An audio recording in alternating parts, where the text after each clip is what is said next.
Chapter 1035. Actually, meeting Wang Ling wasn't as complicated as one might imagine.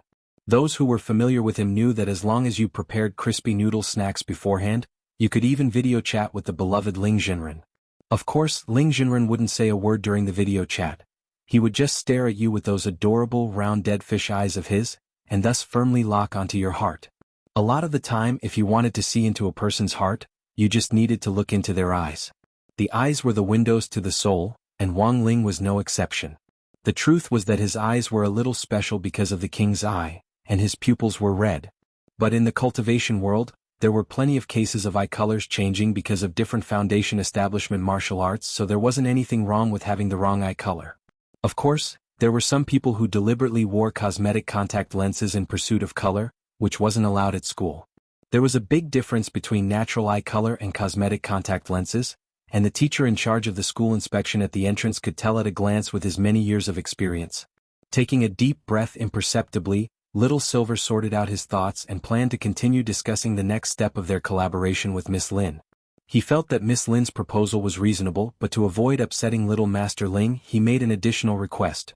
He hoped that Lin Shiyao would only observe from a distance and not get too close. Lin Shiyao had no interest in this. Her original intention had just been to see what on earth the owner of this beautiful handwriting looked like to satisfy her curiosity. As for whether she could talk to him, Lin Shiyao didn't have any particular expectations to begin with. Lin Shiyao had been in love once, but after breaking up with her ex, she had completely given up on relationships, and felt that she would never fall in love with anyone again. In Lin Shiyao's view, being in love was simply torture. Lin Shiyao could list out more than 100 benefits of being single. She was unfettered and unfettered. She didn't have to go through the routine of hypocritical warmth and warmth every day. She lived more authentically than anyone else. How great was that? Just like that, the deal was officially finalized. Then it's a deal. Lin Shiyao started to take deep breaths to hide the joy and anticipation in her heart. She had the assistants behind her start to increase the number of online orders. Little Silver and Loopy Toad heard the people behind them start to get very busy, and the ding-dong sound of Taobao notifications on their cell phones didn't stop ringing. Where there was demand, there would be a market. The profession of ghostwriter was just a job born out of the development of the times. Trash sorting, for example, had recently become popular. Loopy Toad believed that it wouldn't be long before a company would launch a professional garbage sorter who would not only help sort and empty the trash, but would also be on call like a delivery boy. Loopy Toad hadn't expected Lin Shiyao's business to actually be so good. It wouldn't be an exaggeration to describe it as noisy gongs and drums, crackling firecrackers, fluttering red flags, and a sea of people. At this rate, he would definitely be able to collect all the fragments of the Jade Scroll of school history before the semester started. But at this moment, a loud boom suddenly came from outside the cafeteria, followed by many students running into the cafeteria in panic, some even screaming. "What's the situation?" Lin Shiyao stood up and grabbed a flustered boy to ask. "Big Sister Lin, I think there's an explosion in the auditorium." "Explosion? What happened?" I don't know either." The boy was also dumbfounded. "I just went out to receive a package and then I heard a loud noise coming from the auditorium."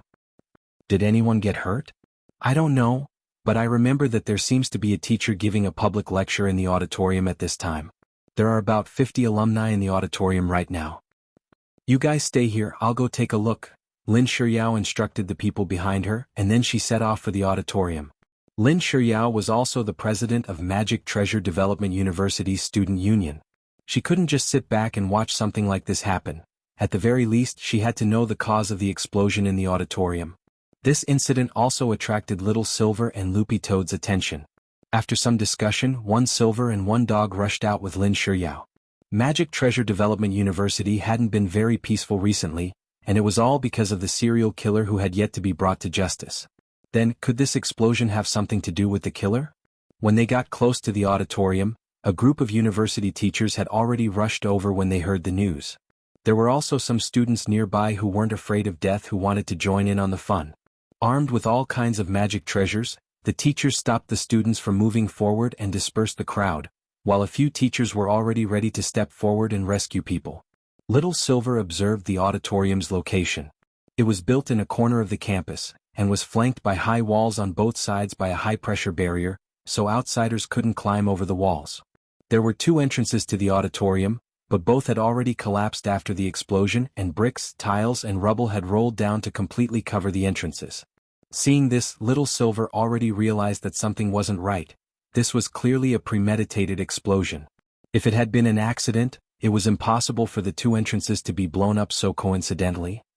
Just then, a very unfamiliar voice came from inside the auditorium. "Teachers, please calm down. Please put away your magic treasures and step back, otherwise I can't guarantee the safety of the 50 students and one teacher in the auditorium." An icy voice without the slightest emotion floated in the air. This was the warning that came from the auditorium's built-in broadcasting room. "Who are you?" asked one of the teachers. "It seems you've been looking for me for a long time, and used all kinds of methods to prevent me from harming the next student. But the truth is that I'm running out of patience. I feel that the students who died too easily, and should have been tortured to death.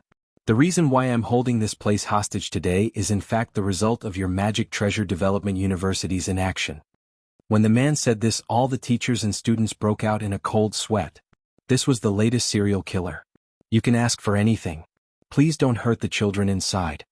At that moment, a middle-aged man with slicked back hair and a somewhat out of shape stepped forward. This was Zhou Dongye, the headmaster of Magic Treasure Development University. Little Silver had seen some of the police investigation data on Magic Treasure Development University from Gao Tian previously, so he recognized this man at a glance. "This voice, it's Headmaster Zhou Dongye's, right?" The man inside sneered. "I didn't want to do this, but the truth is that if I didn't make a big deal out of it, you wouldn't have taken it seriously at all. Do you remember this child, Zheng Jingxian?" When the man said this, the faces of Headmaster Zhou Dongye and all the teachers present darkened. When Little Silver turned his head, he saw that Lin Shiyao had already clenched her little fists and was trembling slightly. Chapter 1036. After receiving the news from the school, Gao Tian immediately rushed in the direction of the school. In order not to agitate people, he changed into plain clothes and borrowed the chief's private car to hurry to the school. There weren't many people with him, just 3 police officers.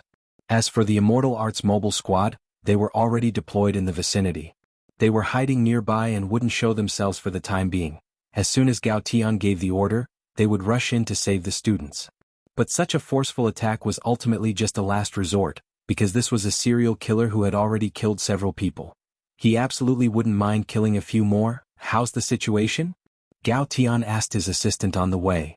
"The school's teachers are maintaining order at the scene. By the way, Captain Gao, the suspect mentioned a person named Zheng Jingxian. Our colleagues from the intelligence department went to look into him." "Take a look." The assistant handed his phone to Gao Tian. It was a detailed file on Zheng Jingxian. 3 years ago, he was a student at Magic Treasure Development University, a fresh graduate from the class of 4,393. His grades were excellent, and he had even represented the school in a Magic Treasure design competition. Gao Tian read the relevant information that the intelligence department had gathered from the internet. Because he was suspected of plagiarizing someone else's work in an international competition, Zheng Jingxian was permanently disqualified from the competition. As a result, his alma mater, Magic Treasure Development University, was tarnished. After discussion with the higher-ups of Magic Treasure Development University, they ordered Zheng Jingxian to publicly apologize to the entire school and the Magic Treasure design industry, or he would be expelled and punished.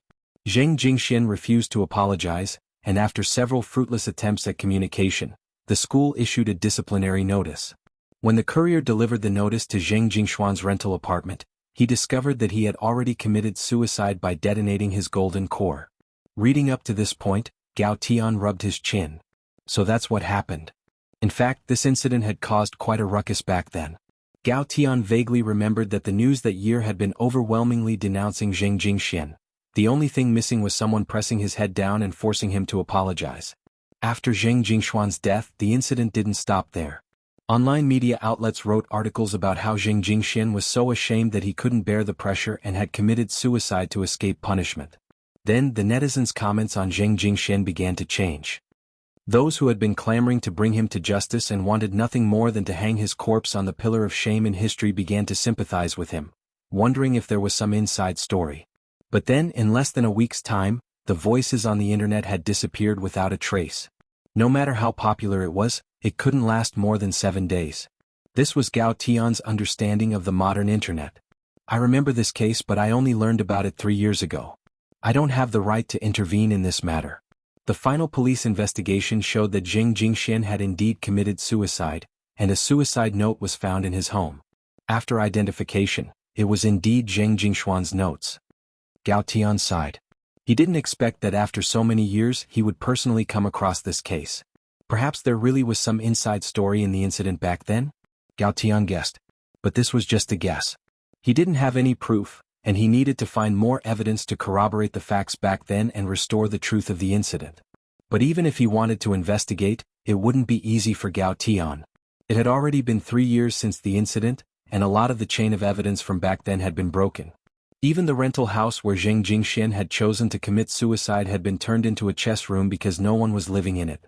After Gao Tian finished reading the information, he handed the phone back to the assistant on the side, who said, "All in all, this is a student who has tarnished Magic Treasure Development University's reputation. Thus, we've initially pinpointed that the murderer in this murder and hostage case may have been Zheng Jingshuan's parents who started this case out of revenge. After a preliminary investigation, Zheng Jingshuan's parents divorced before his death because they couldn't stand the online abuse. We've already contacted his mother, who is building a relationship with a new boyfriend out of town. We've already asked a colleague out of town to verify the situation, and it should be close to the truth. As for Zheng Jingshuan's father, we're still investigating and can't completely eliminate him from the list of suspects. We have to find his father." Gao Tian nodded. Judging from this incident, Zheng Jingshuan's parents were the most likely suspects. Of course, Gao Tian couldn't completely agree with what his assistant had said. Although Zheng Jingxian was undoubtedly a pillar of shame in the magic treasure design industry, who knew what the truth was like back then? "When we arrive at the scene later, don't insult classmate Zheng in such a way as to provoke the criminal, got it?" Gao Tian instructed. "Yes, Captain Gao." The accompanying police officers all nodded. "What are the criminal's current demands?" "A little lower. He wants a ransom of 3 million. He's only asking for 3 million for so many hostages." Gao Tian felt that there was something wrong with this suspect's head. But he suddenly remembered something. The prize for first place in the magic treasure design competition that classmate Zheng Jingxian had participated in back then seemed to have been 3 million. Was this a hint from the criminal to them? Gao Tian felt that things were vaguely becoming interesting. This criminal really was here because of the competition back then, and perhaps he was relying on justice to expose some inside story. But as far as Gao Tian was concerned, this was very stupid.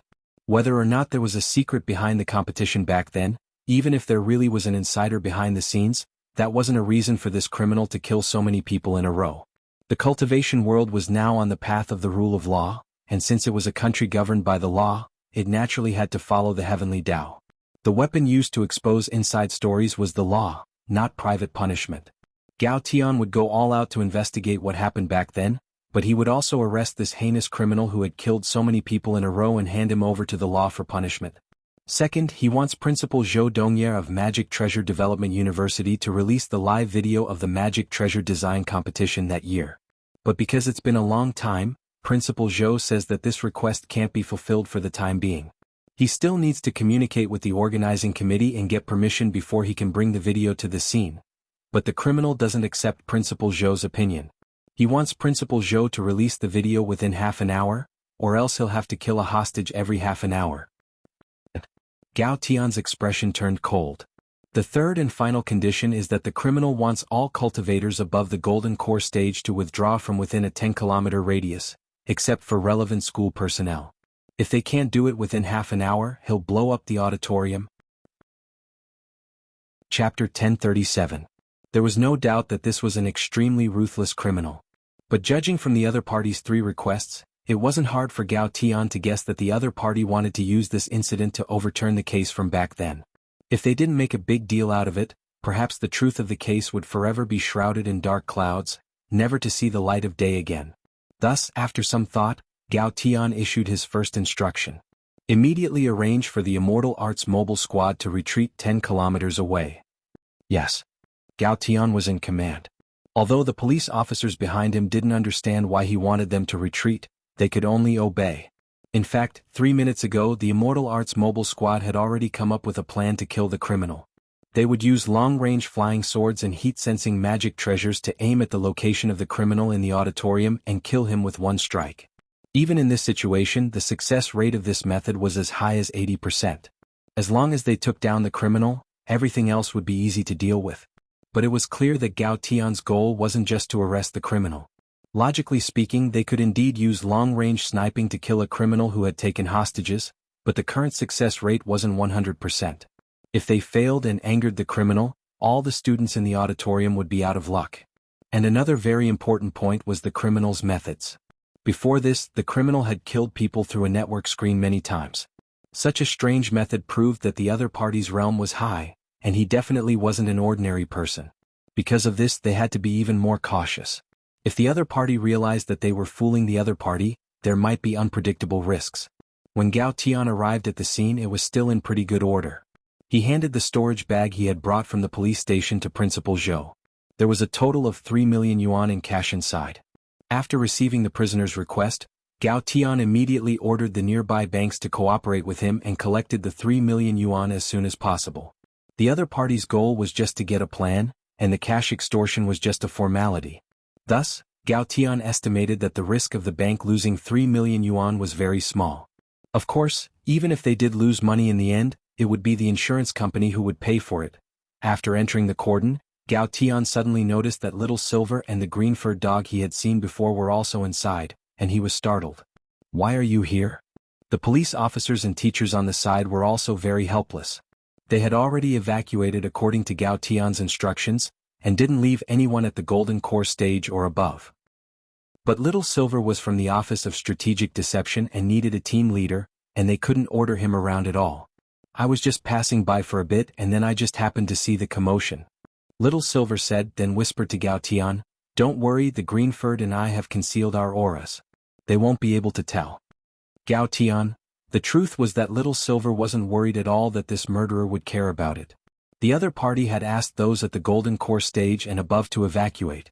But Little Silver and Loopy Toad were holy beasts and he was a quasi-holy beast. The ones retreating were humans. What did that have to do with the holy beast? Principal Zhou Dongye heaved a sigh of relief at Gao Tian's appearance, but the situation in front of him was still extremely tense. "Can you send the video over in half an hour?" Gao Tian asked. Principal Zhou Dongye was taken aback. He nodded as cold sweat trickled down his forehead.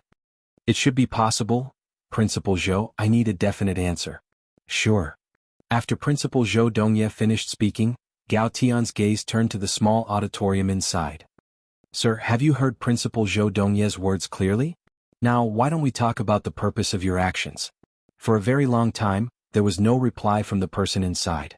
Then, in the next moment, a picture was publicly projected on the LCD screen outside the auditorium. It was a blueprint for a magic treasure, a pill furnace.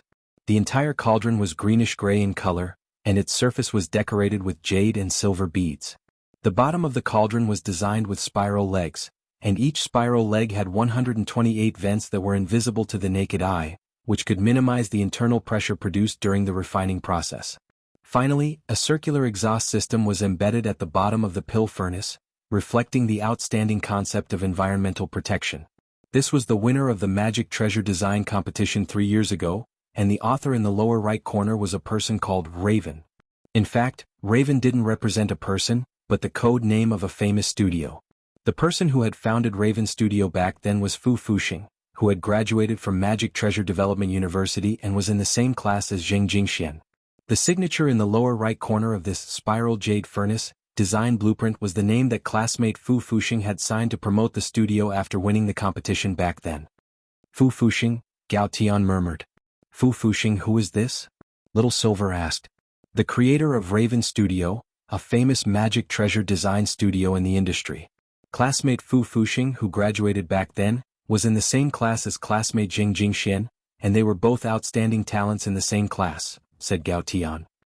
"So, when classmate Zheng Jingxian was exposed for plagiarism back then, Fu Fuxing was the victim?" "That's right." Gao Tian nodded. "It was classmate Fu who first raised doubts in public, and in the end, all the media joined in the crusade against the plagiarist, which ultimately led to the tragedy." When Gao Tian said this, Headmaster Zhou Dongye's face grew uglier. After some thought, he said, "Captain Gao, you should be here to think of a way to save my student, not to look through old files. The school and society have long concluded that classmate Zheng Jingxian plagiarized, and with both witnesses and material evidence, this is already an irreversible case. If we bring up old events again, we'll just be hurting classmate Zheng's family again. I'm afraid classmate Zheng won't be able to rest in peace in heaven. Then is the truth really as Headmaster Zhou Dongye says? What do you mean, Captain Gao? Headmaster Zhou's face darkened. Gao Tian snorted softly and said to the person inside, Mr. Zheng, I know what your goal is.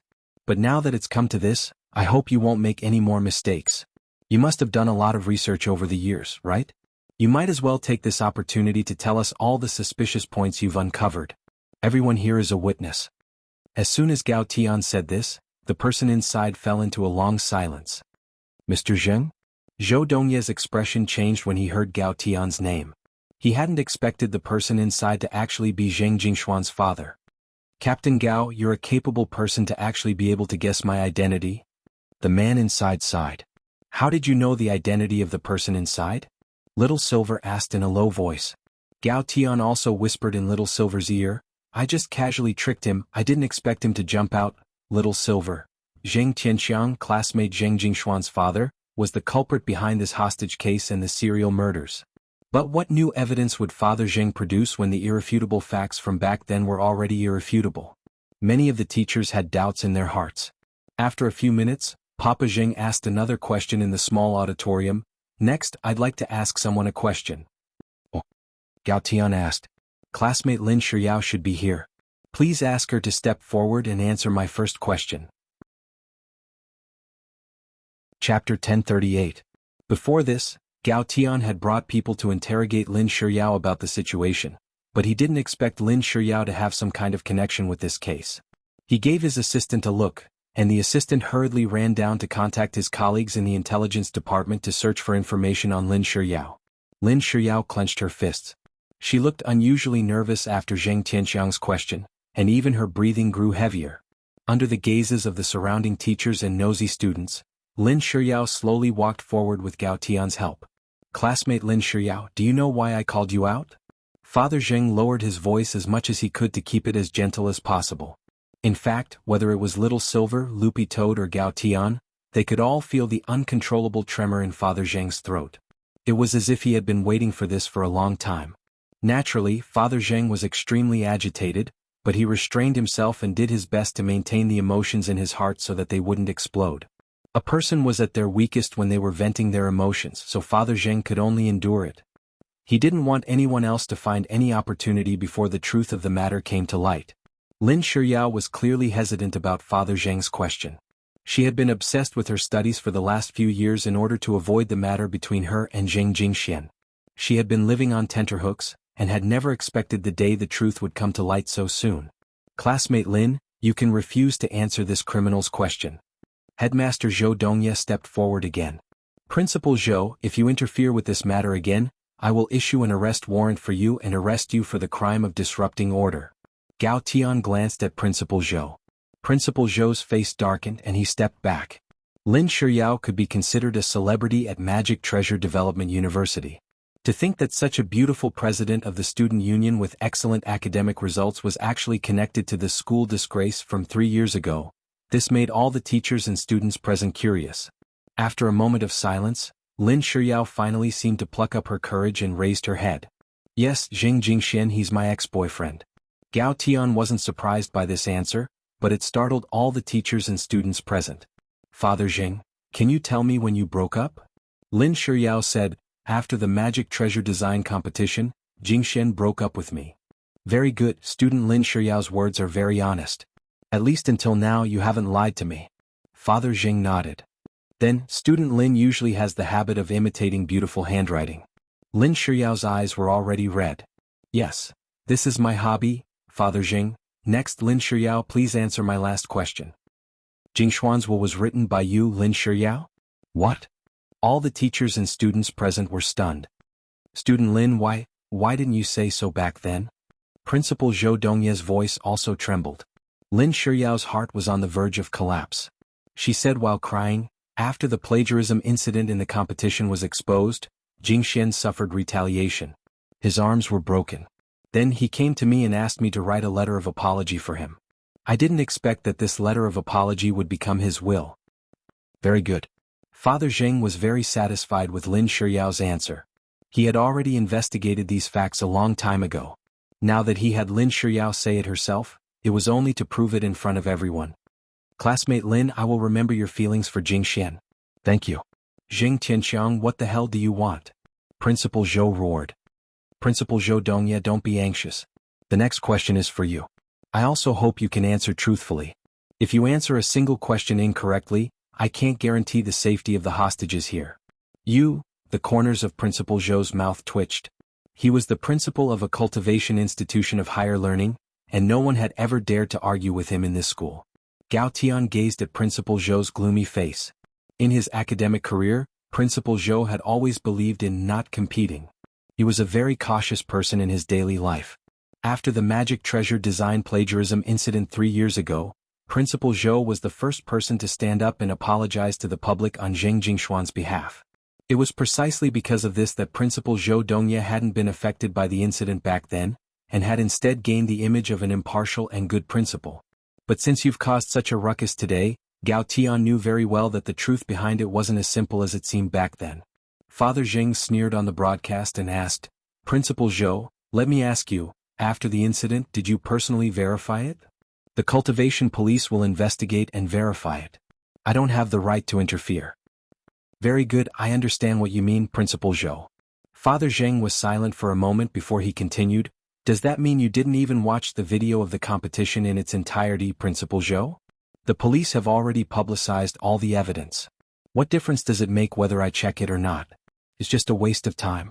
Since Principal Zhou didn't personally intervene in every matter, and just because of the condemnation of the public, you pushed an outstanding student into the public eye and forced him to apologize for something he didn't do. May I ask, Principal Zhou, is this what a principal should do? Principal Zhou, you don't have to be in a hurry to refute me. I have sufficient evidence to prove Jingshuan's innocence. At this point, Father Zheng controlled the LCD screen in the school square to show a chart of the relationship between the legal representatives of a company. This was the behind-the-scenes legal representative and the main staff of the famous magic weapon design studio, Raven Studio. Among them, Papa Zheng highlighted a person named Lu Yi. Principal Zhou, do you still recognize this name? Lu Yi, this is my disciple. What's wrong? Is there a problem with Lu Yi? Of course, Principal Zhou's disciple is amazing. Back then, Lu Yi was also a gold medalist at Magic Treasure Development University. As early as his sophomore year, Principal Zhou had taken a fancy to student Lu Yi's talent and took him in as a closed-door disciple. Later, Fu Fuxing appeared and gave Lu Yi the idea of forming a studio and working together to build a brand. Thus, student Lu recruited people from all over the school and took in all kinds of magic treasure design talents. Student Fu Fuxing and my son Zheng Jingxian both received invitations from student Lu Yi.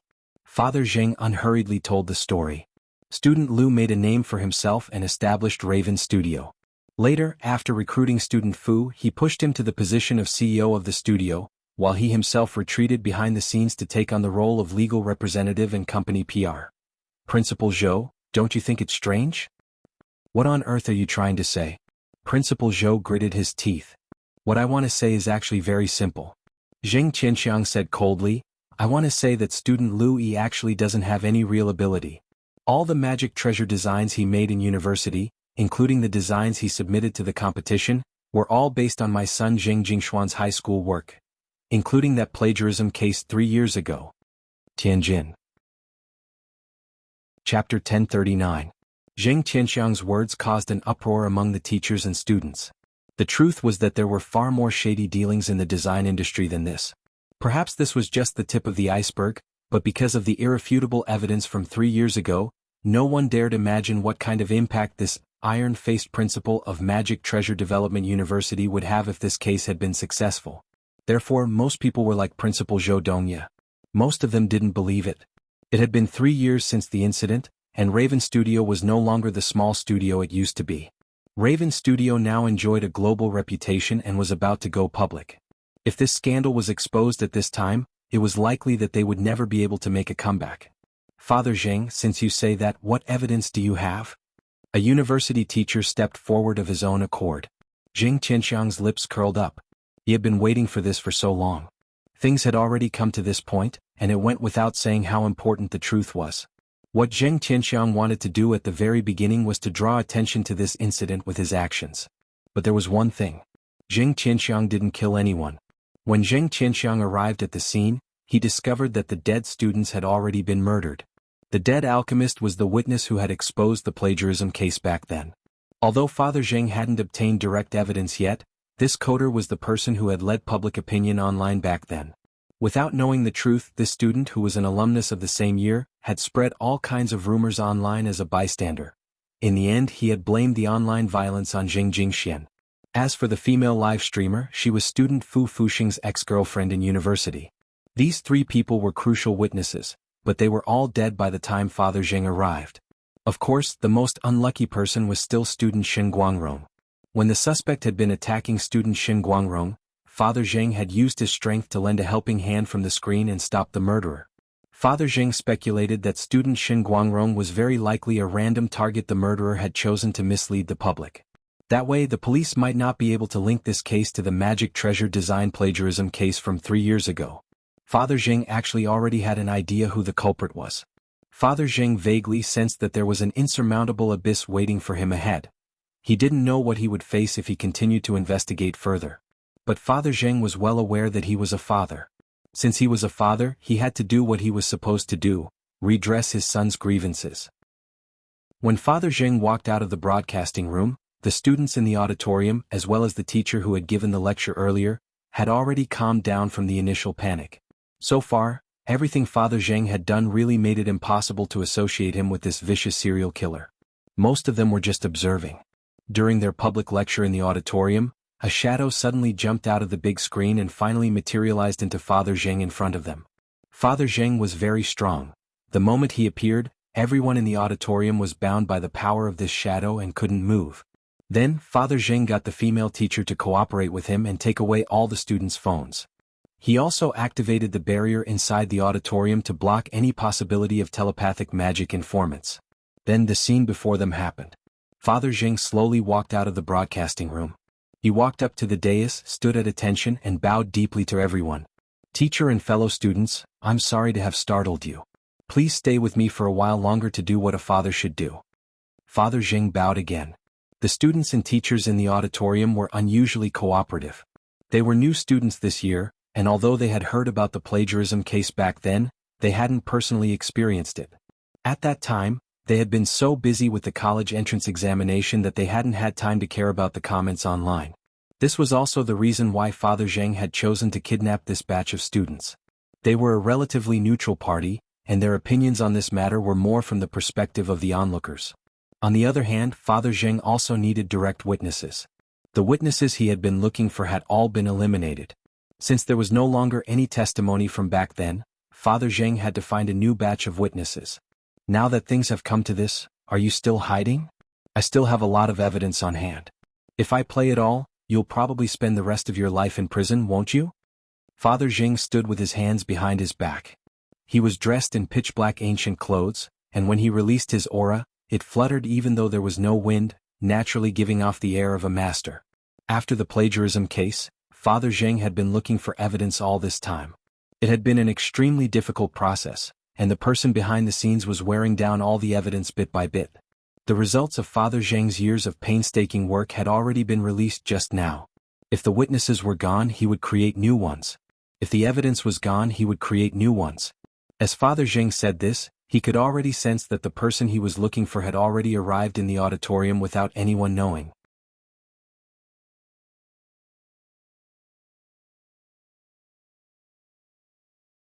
Chapter 1040. Father Zheng's question was loud and clear. No one thought that the magic treasure plagiarism case that had rocked the whole country 3 years ago would actually see the light of day again under such circumstances. Father Zheng had hijacked a university student in a small auditorium, and this case had attracted even more attention through a live online broadcast. The cultivation police wanted to block the news, but it was already too late. Relying on his own power, Taoist Guang had spread the news all over the world, and it had become a matter that the whole world was paying attention to. As the big brother of the live streaming platform, Taoist Guang now had a huge number of light chasers behind him.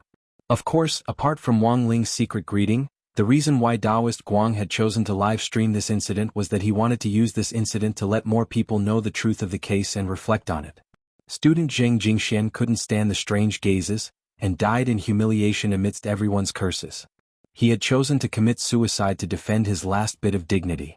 If you haven't experienced it yourself, please don't judge anyone or anything lightly, Taoist Guang said to his audience in the live stream room.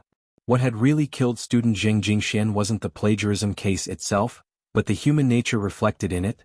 It could be said that the netizens who had gone with the flow without any thought or investigation had pushed student Zheng Jingxian into the true abyss. After Father Zheng revealed the possibility that Lu Yi had committed the crime, the auditorium fell silent. Lu Yi still hadn't shown himself, but Father Zheng knew very well that he was here. He was lurking in the dark as he pondered his next move. All these years, Lu Yi had retreated behind the scenes and used stolen works to package himself as a genius in the eyes of the world. If he impulsively stepped forward at a time like this, with such a high reputation and achievements, everything would be over. Father Zheng was waiting for Lu Yi to come forward and admit his mistake. But it was very clear that this person who had been blinded by his reputation wouldn't show himself so easily. I know, student Lu Yi, you're already here. Even if you don't want to admit it, what I said is the truth. Father Zheng stood with his hands behind his back, his expression indifferent without the slightest hint of nervousness or panic. Father Zheng smiled bitterly. To be honest, Lu Yi, I don't blame you. Because I won't blame a person without talent. In the past, when Jingxian was still alive, I was always against him engaging in the field of magic treasure design. The waters of this field are too deep, and I was worried that he would fall into it sooner or later. But your appearance, Lu Yi, at least proves that Jingxian is a genius, right? Father Zheng looked up at the ceiling and sighed. After the plagiarism case, Jingxian talked to me. He talked about how the people around him had changed after the murder. Before the murder, he had been the center of attention at school. But after the case, he was looked down upon and criticized wherever he went. Even his best friends began to keep their distance. I don't know how the students who watched Jingxian fall into the abyss step by step and didn't lend a helping hand will feel now that you're paying attention to this case again. It was your violence and the irresponsible public opinion on the internet that completely sent Jingxian into the abyss. Everyone fell silent. Principal Zhou Dongye's expression was even uglier. Cold violence was also a form of school violence, and as principal, he couldn't shirk his responsibility. At the same time, Principal Zhou felt a little afraid. He was afraid that the truth back then would really be reversed. What's more, he never thought that his incorruptibility back then would actually harm his own student with his own hands. Principal Zhou knelt on the ground in vexation. Father Zheng's words had already broken down his psychological defenses bit by bit. But this wasn't the result Father Zheng wanted to see. Classmate Lu Yi, I'm waiting for you right here. If you still have a little conscience, please step forward. Father Zheng stood on the podium in the small auditorium like a priest praying. He had never hoped so much for that person to step forward on his own. He was well aware that his son Zheng Jingxian was already dead, and there was no point in dwelling on death and resurrection. He just wanted an apology. At the very least, his son's soul could rest in eternal peace. After waiting for another 5 minutes, Father Zheng's expression gradually turned grave. For now, it was really too much to ask for an atrocious sinner to apologize.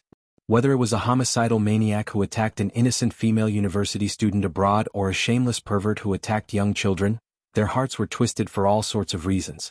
They rationalized their repulsive actions as self-consolation, shamelessly believing that this was what the world owed them. It was precisely because of this that they had never truly regretted their actions. In the depths of their hearts, they believed that this was nothing more than a form of compensation from the heavens. Father Zheng had always felt that when this sort of scum of society was exposed in the news, their faces shouldn't be censored. Instead, their ugly deeds should be exposed to the light of day so that the world could clearly see their twisted faces. Father Zheng's original intention was to expose the truth of the matter. He didn't want to hurt anyone, not even Lu Yi. What he needed was for Lu Yi to repent and turn himself in. But now, it seemed that it would be very difficult to expose the truth of the matter if he didn't use some special methods to bring Lu Yi to justice.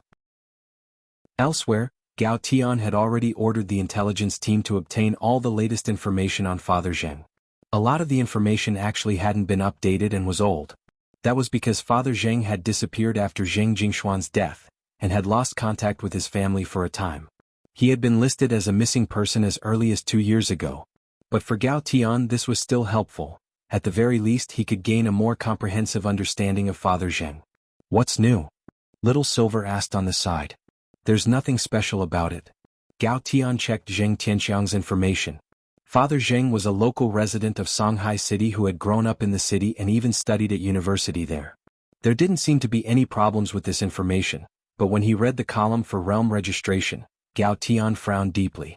Golden Core Stage? Gao Tian sensed something suspicious. Judging from his aura, Father Zheng's realm was at least at the nascent soul stage. In 3 years, if he wasn't a descendant of profound Saint Tyrannical Song, could his realm advance so quickly? Chapter 1041. Modern cultivation society didn't lack fortuitous encounters, and many cultivators could often use all kinds of fortuitous encounters to raise their realms in a short period of time, but this kind of increase wouldn't be too abnormal. Furthermore, it would often be a small increase. In the Cultivation Encyclopedia, this kind of small increase in realms over a short period of time had a special term: minor sublimation. But Father Zheng's situation was clearly different. To achieve this kind of major leap in realms, it usually had to be related to banned drugs or forbidden spells. How can someone advance so quickly if they don't increase their realms? It's not like they're writing. Gao Tian stared at the report and started to re-examine the matter in his heart. So far, Father Zheng hadn't harmed any of the hostages, but whether or not he had hostage-taking had already become a crime. It was like some criminals who held a knife to a person's neck, but actually didn't dare hurt them at all. Murder was a serious crime, and these criminals didn't dare take the risk lightly. Unless they had no other choice, a hostage-taker usually wouldn't choose to hurt a hostage, as that would be too extreme. As for the police, in order to protect the hostages, they had to consider the criminals' needs as much as possible when rescuing them in order to lower their psychological defenses. But there was one exception to these conditions, and that was a special regulation the cultivation police had for kidnapping cases. Is there a problem with an abnormal increase in realms? Little Silver asked suspiciously. Actually, he didn't really understand this situation. After all, he had seen for himself how heaven-defying his master Wang Ling was.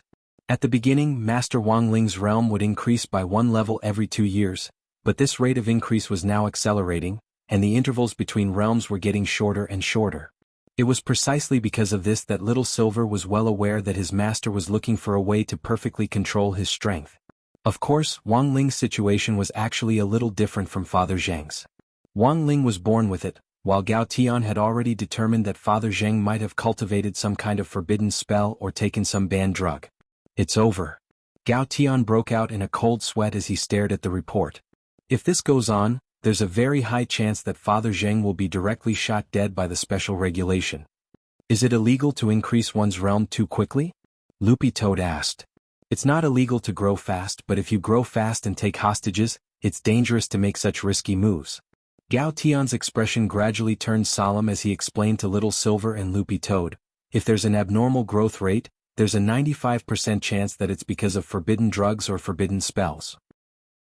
The reason why forbidden drugs and forbidden techniques are included in the list of forbidden drugs is because cultivators will cause great harm to their bodies and even their minds after cultivating. Deliberately cultivating forbidden techniques and causing harm to others is 100% criminal responsibility. In our world, even the mentally ill will be punished for their crimes. Also, if a mentally ill person breaks the law, his or her family will also be implicated. If his or her family fails to properly supervise him or her, they will also be prosecuted. Gao Tian explained the current situation. All in all, the current situation was not optimistic. Whether it was taking forbidden drugs or cultivating forbidden techniques, no one could guarantee that a cultivator's mental state could be stabilized after trying these two actions. What Gao Tian was most worried about now was that the higher-ups would notice the abnormal growth in realms in the data, and directly direct combat operations to forcefully attack and kill Father Zheng. When that happened, the situation would definitely become chaotic, and the truth of the case from 3 years ago might be drowned out in the chaos once more, until it was finally left unsettled. Whether it was the hostages being injured or Father Zheng being prevented from revealing the truth, Gao Tian didn't want to see either.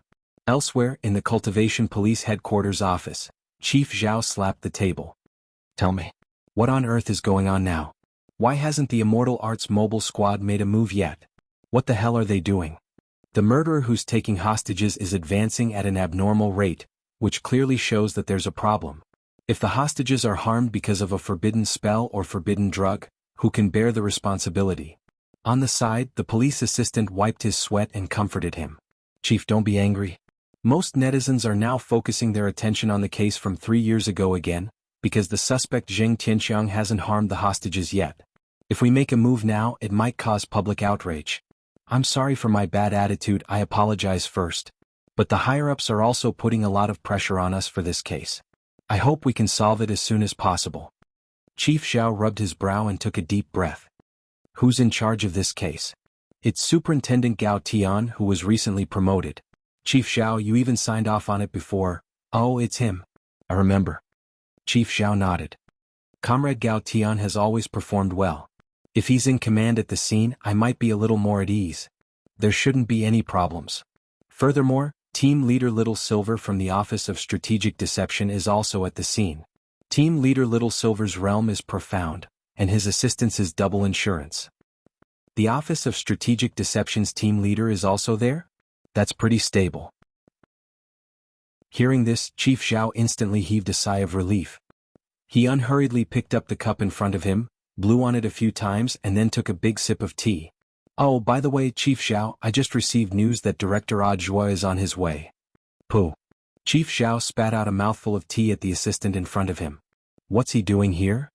I heard he's passing through the area. Director Zhua is also the team leader of the Office of Strategic Deception's supervisory team. With 2 team leaders here, it should be triple insurance. Chief Zhao. Triple insurance, my asterisks. Chief Zhao, you don't look too good. Do you have a problem with Director Zhua? After saying this, the assistant realized that he had said something inappropriate, and hurriedly covered his mouth. Chief Zhao glanced at the little assistant in front of him. Let me ask you, who arrested the old devil a few months ago? Director Zhua. What about the Immortal Mansion case? Director Zhua. What about the Evil Sword God case? Or Director Zhua.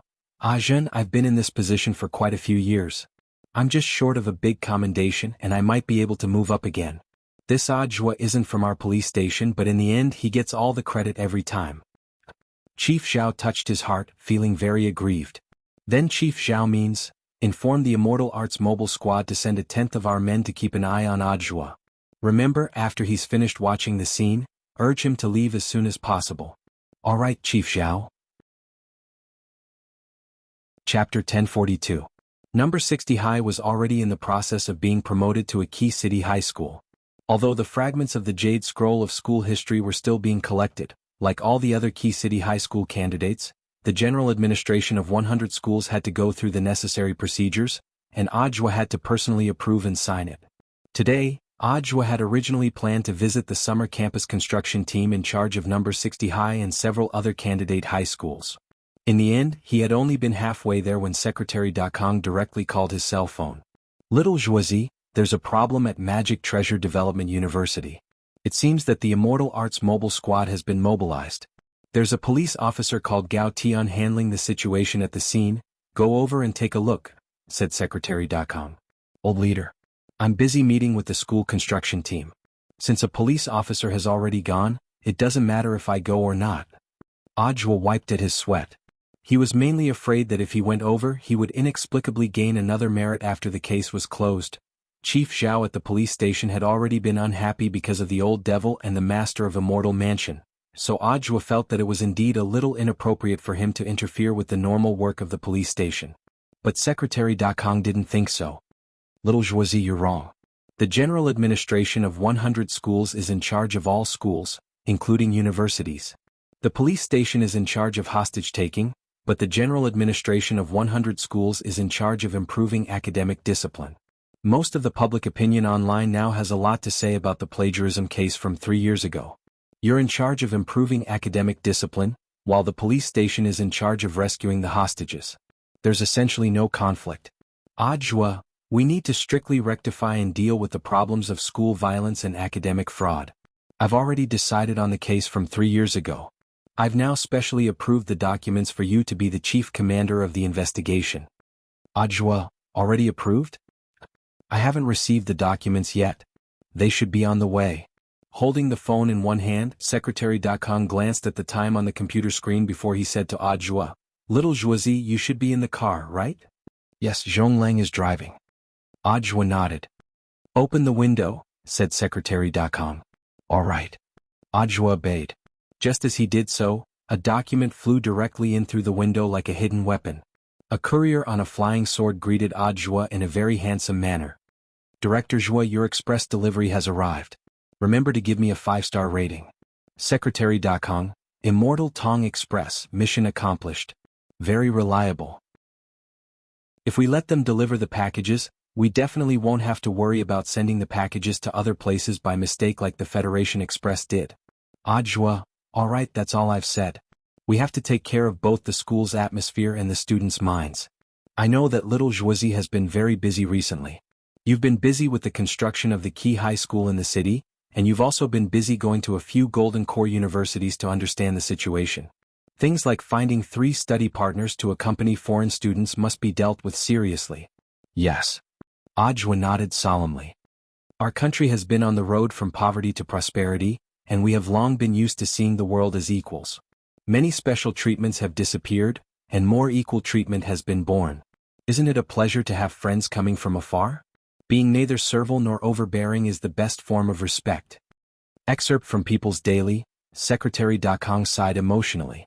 It's not easy to correct the unhealthy atmosphere in schools, but as long as there are outstanding cadres like you, I believe that we can definitely guide these schools to establish a new style.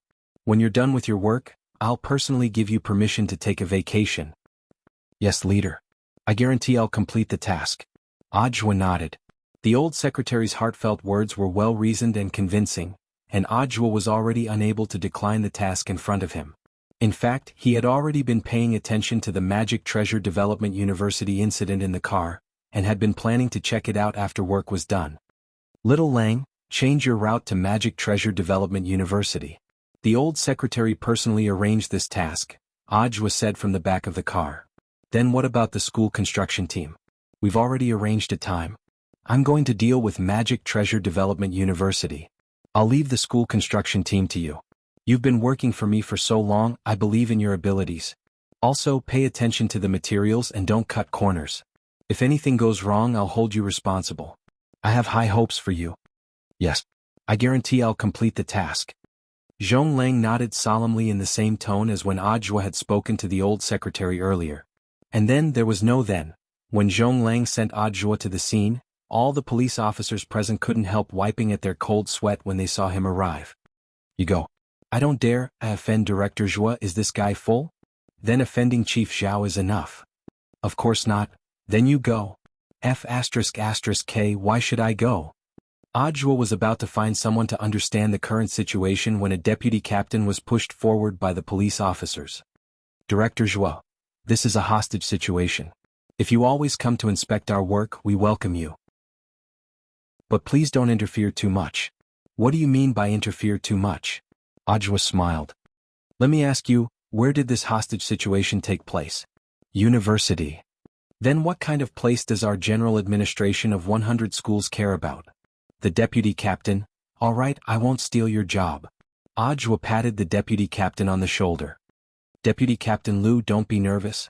Rescuing the hostages is your job, while my job is to investigate the case from 3 years ago, so there's essentially no conflict between our jobs. After saying that, Audiobook slapped the document signed by the old secretary on Deputy Captain Liu's chest. This is a document signed by Secretary Dakong of the Alliance of 10,000 Schools himself, requesting that I thoroughly investigate the plagiarism case from 3 years ago. If there are no objections, I don't think Chief Zhao's side will either. Deputy Captain Liu took the document with trembling hands, and all the courage he had felt when he had spoken just now was swept away in an instant. Audiobook, so what's the situation? Deputy Captain Liu, there hasn't been any movement for some time. The hostages aren't in danger for the time being. But the Immortal Arts mobile squad is ready to fight. Considering that the suspect's realm growth rate is abnormal, it's possible that he has taken forbidden drugs or cultivated forbidden spells, which can lead to mental instability. Then has he provided any new evidence for the case from 3 years ago? Not for the time being. Then what about Liu Yi, who was mentioned earlier? If Zheng Qianxiang is making irresponsible accusations, shouldn't he refute it? We've already sent someone to look for him, Deputy Captain Liu replied. At that moment, a police officer ran over anxiously. Deputy Captain Liu, something happened. What happened now? We found Liu Yi. He's in his own house. Bring him here. He's already dead. He died in exactly the same way as those people in the apartment? Want to make it so that the dead can't testify? Audiobook felt that this case had become interesting. The current situation was already very clear. Apart from Father Zheng, there was a second force working hard on the case from back then. Chapter 1043. Louis had been killed at home in exactly the same manner as those Magic Treasure Development University graduates at Divine Leisure Apartments. They had all died without any obvious signs of an invasion. This person had been very skillful and killed in one blow. Whether it was in terms of strength, motive or method of invasion, combining the above 3 points, Father Zheng was undoubtedly the prime suspect. For the time being, this matter was still in the hands of the police and hadn't been made public, because it was really too strange. Almost all the key figures in the plagiarism case from 3 years ago were dead. If Father Zheng had really come purely for revenge, there was no need at all for him to specially plan and organize this hostage-taking drama to publicize what had happened 3 years ago. He just needed to kill all the targets of his revenge behind the scenes.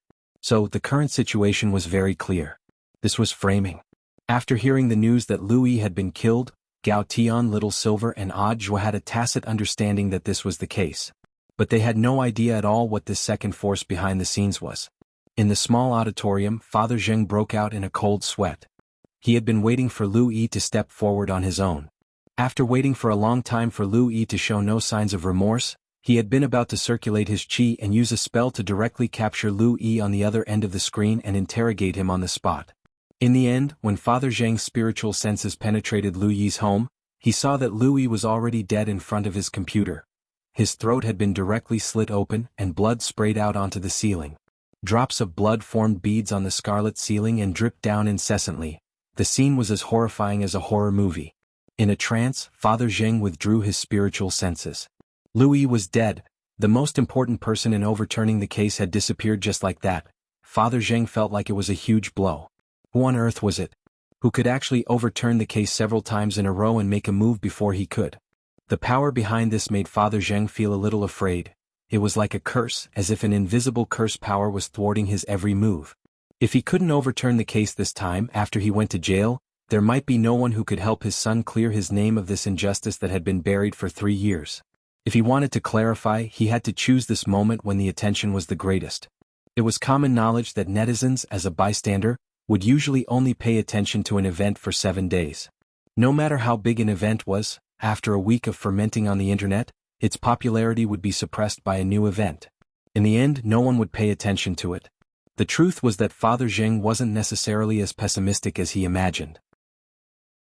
One of the most important reasons was that Audiobook was here. And this was the additional effect of Audiobook's arrival. There was a 100% chance that the case would be successfully solved, and there was a 100% chance that the case would be completed. Father Zheng made the whole country aware of this matter, and even more people started to pay attention to the truth behind the plagiarism case from 3 years ago. Naturally, there was no lack of students among this sea of onlookers. Whether it was number 60 High's class group chat or the private Happy Study group chat, their screens had already been flooded by the incident at Magic Treasure Development University.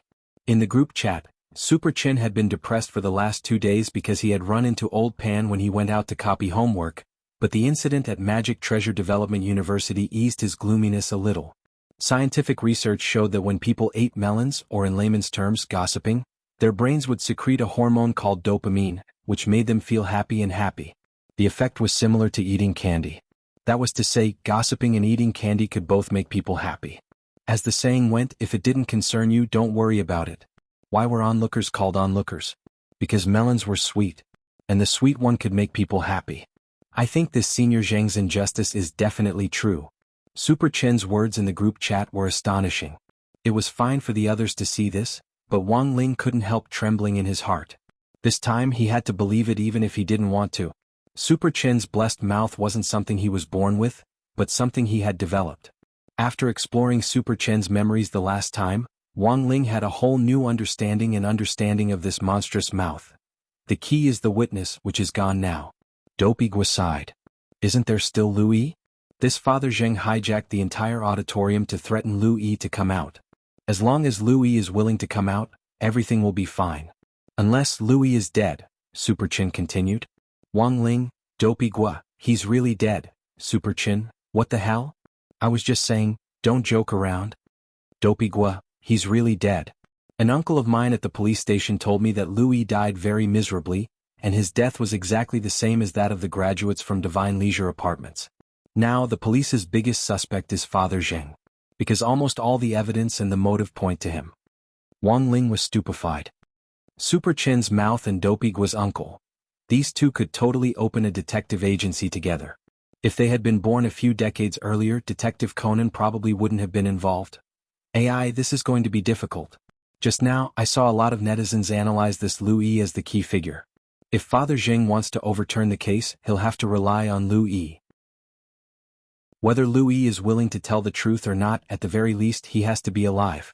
Little Peanut sent a message in the group. As for that classmate Fu Fuxing, he was completely in the dark and was manipulated by Louis from the start. In the end, the mastermind is dead, and the current situation is that there's no evidence.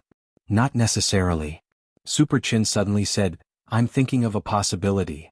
What possibility? 3 years ago there might have been other witnesses. Including when Louis died, there might have been other witnesses, Super Chin said. Wang Ling sent several question marks. First of all, I want to say that when I say witness, I'm not talking about people. For an apartment as old as Divine Leisure Apartments, there are bound to be cockroaches and ants, right? Maybe they were eyewitnesses to the crime and Louis's death 3 years ago. Super Chin said, I know of a spell that can communicate with living beings. Dopigua should be more familiar with this than I am. Dopigua nodded and said, indeed, a high-level pet trainer can do it. Maybe we can ask teacher Wei Ji to help. There might really be hope. But the problem is, how do we find cockroaches and ants? You'll have to ask number 59 High School's professional pest elimination team about this. Number 59 High School's pest elimination team? Don't tell me you're talking about. That's right, it's that group of cats that appeared at number 59 High School before. With that black cat as their leader, I heard that after the Spirit Sword Exchange Conference, this black cat led the way in wiping out Shadowstream's headquarters. Since then it has made a name for itself, and then took advantage of that momentum to start a pest elimination business, Super Chin said. Wang Ling, Dopigua and Little Peanut.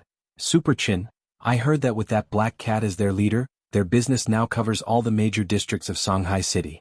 It's much easier for them to find cockroaches and ants than it is for us. Most importantly, they know how to hold back when catching things. Their employers hate cockroaches and mosquitoes to the bone, and many of them ask them to keep them alive. When they catch them, they'll be especially careful, and in the end, they'll give them to their employers to ravage. Wang Ling. Chapter 1044. As Super Chin had said, after the Spirit Sword Exchange meet between number 60 High School and number 59 High School, that black cat called Zheng Tan had become the cat tyrant in that area, and the independent regiment, led by Zheng Tan, had grown from a small one to the strength of more than 10 divisions. Zheng Tan had never imagined that it would have such a rich military force. With more cats under its command, its business naturally began to grow at a rapid pace. Zheng Tan's 4 pests eradication team was already very big. At least in Shanghai City, there was no longer any human company that could compete with the cat regiment led by Black Charcoal. Cats were born with innate talent for catching these nimble little things. Now, Zheng Tan's 4 pests eradication team had been deployed abroad, and it had even given itself an English name, Li Zheng Tan. It couldn't be helped. If it wanted to connect with foreign countries, it had to be more westernized. Of course, this was very normal business dealings, and was fundamentally different from those schools that belittled themselves by finding study companions for international students. The overseas business wasn't as big as the domestic business, so Li Zheng Tan donated all the money it earned abroad to build Hope primary schools in the country. Nowadays, even a stray cat knew the importance of equality, and the respect between living creatures should be mutual. Even a stray cat would find it a little shameful to belittle itself and flatter an outsider's stinky feet. Mr. Li Zheng Tan, your team is truly conscientious and conscientious. We admire you. In that tree hole outside number 59 High School, Li Zheng Tan was discussing a foreign business deal when a white cat with curly hair took the initiative to shake its paw. This was a native breed of Mishio Nation, the curly spirit fairy. It was a native civet, born with strong spiritual intelligence and strong combat ability.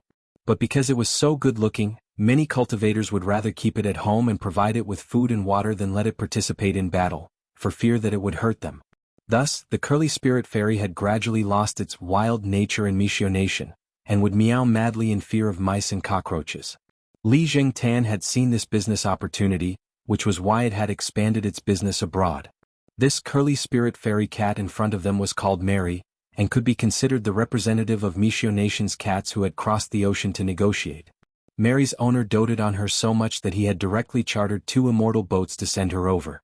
Li Jingtan and the cats around it were taken aback by its generosity. Although the deal had been negotiated, Li Jingtan wasn't in a good mood. This was a big deal. The long-term employment agreement it signed with Mary would lead to a large number of cats following Mary back to solve the problems of rats and pests for Mary and her companions. The sadness of parting is unavoidable. Another thing that made Li Jingtan unhappy was the news currently being broadcast on TV about Father Zheng's hostage situation, as well as the magic treasure design plagiarism incident from 3 years ago. The deal is done. You should be happy, boss. The monk comforted Li Jingtan on the side. It and the others didn't know what was wrong with their boss. Ever since they had seen the news, they had felt that their boss had fallen into a trance. Li Jingtan didn't say a word. After wagging its tail at Mary to show its politeness, it took the initiative to climb the trunk of the old locust tree. Standing firmly on a branch, it stared in one direction. The setting sun shone down at an angle, and through the gaps between the trees, the scattered rays fell on the black cat's body, as if it had been draped in a floral dress. Flowers gradually dazzle the eyes. Looking at this scene, the monk couldn't help reciting a poem. After a long while, it came back to its senses and turned to look at their big client, Mary. Miss Mary, I'm really sorry. Our boss has an unpredictable temperament, and sometimes just likes to suddenly become sentimental. Oh, it's fine, I don't mind at all. Only this kind of cat is charming. The curly ahogue on Miss Mary's head changed its position, and she gave an intoxicated smile. A large part of the reason why they wanted to do such a big deal with Li Jingtan's team was that Mary had taken a fancy to Li Jingtan. This was a cold and aloof cat that had detached itself from the vulgar world. Furthermore, it was still able to maintain its modesty after seeing Mary, which was really too rare. Mary felt that she was already deeply attracted to Li Jingtan's temperament. For Mary, the sentimental Li Jingtan was the most handsome cat in her mind. How great would it be if she could have a monkey with Li Jingtan in her lifetime? Miss Mary? Miss Mary? The monk called out softly. Seeing that Miss Mary was still obsessed with its boss's looks, it left dejectedly. Beauty was in the eyes of a sentimental cat. It didn't care so much. In contrast, it was Li Jingtan's abnormal state that worried the monk a little. Although its boss had indeed become more sentimental after the establishment of the cat group, as its trusted subordinate for many years, the monk could still sense whether or not the reflection in its eyes was melancholy. In short, its boss was a little strange today. Was it because of that Magic Treasure Development University news? The monk carefully recalled that 3 years ago, the independent regiment had still been very small, and had basically had no business dealings with Magic Treasure Development University. But if it had to be said, the independent regiment had taken over the Divine Leisure Apartments case, which had been involved in multiple serial murders. Furthermore, the monk clearly remembered that under the leadership of its boss, Li Jingtan, they had cleaned up the most terrifying cockroach gang leader in Divine Leisure Apartments, the king of cockroaches in all of Shanghai City, Cockroach Wuxia. After this guy had been caught, the monk had stepped on it several times. Who would have thought that this cockroach would be so tenacious? Not only hadn't it been broken, it had even cried out in pleasure. Now this cockroach gang leader was sealed in a strengthened goldfish tank, and there was practically nowhere for it to run. Why was it kept in a goldfish tank, you ask? The reason was very simple. As the king of cockroaches, Cockroach Wenxiang was as big as 2 palms of an adult. It could even fly, and when the steel wings on its back spread out, it had a powerful cutting and destructive power. Why was Cockroach Wenxiang so powerful? The reason was very simple. It was a pure-blooded southern cockroach. Furthermore, as the king of cockroaches, it also had an extremely powerful reproductive ability, and could give birth to thousands of cockroaches in one nest.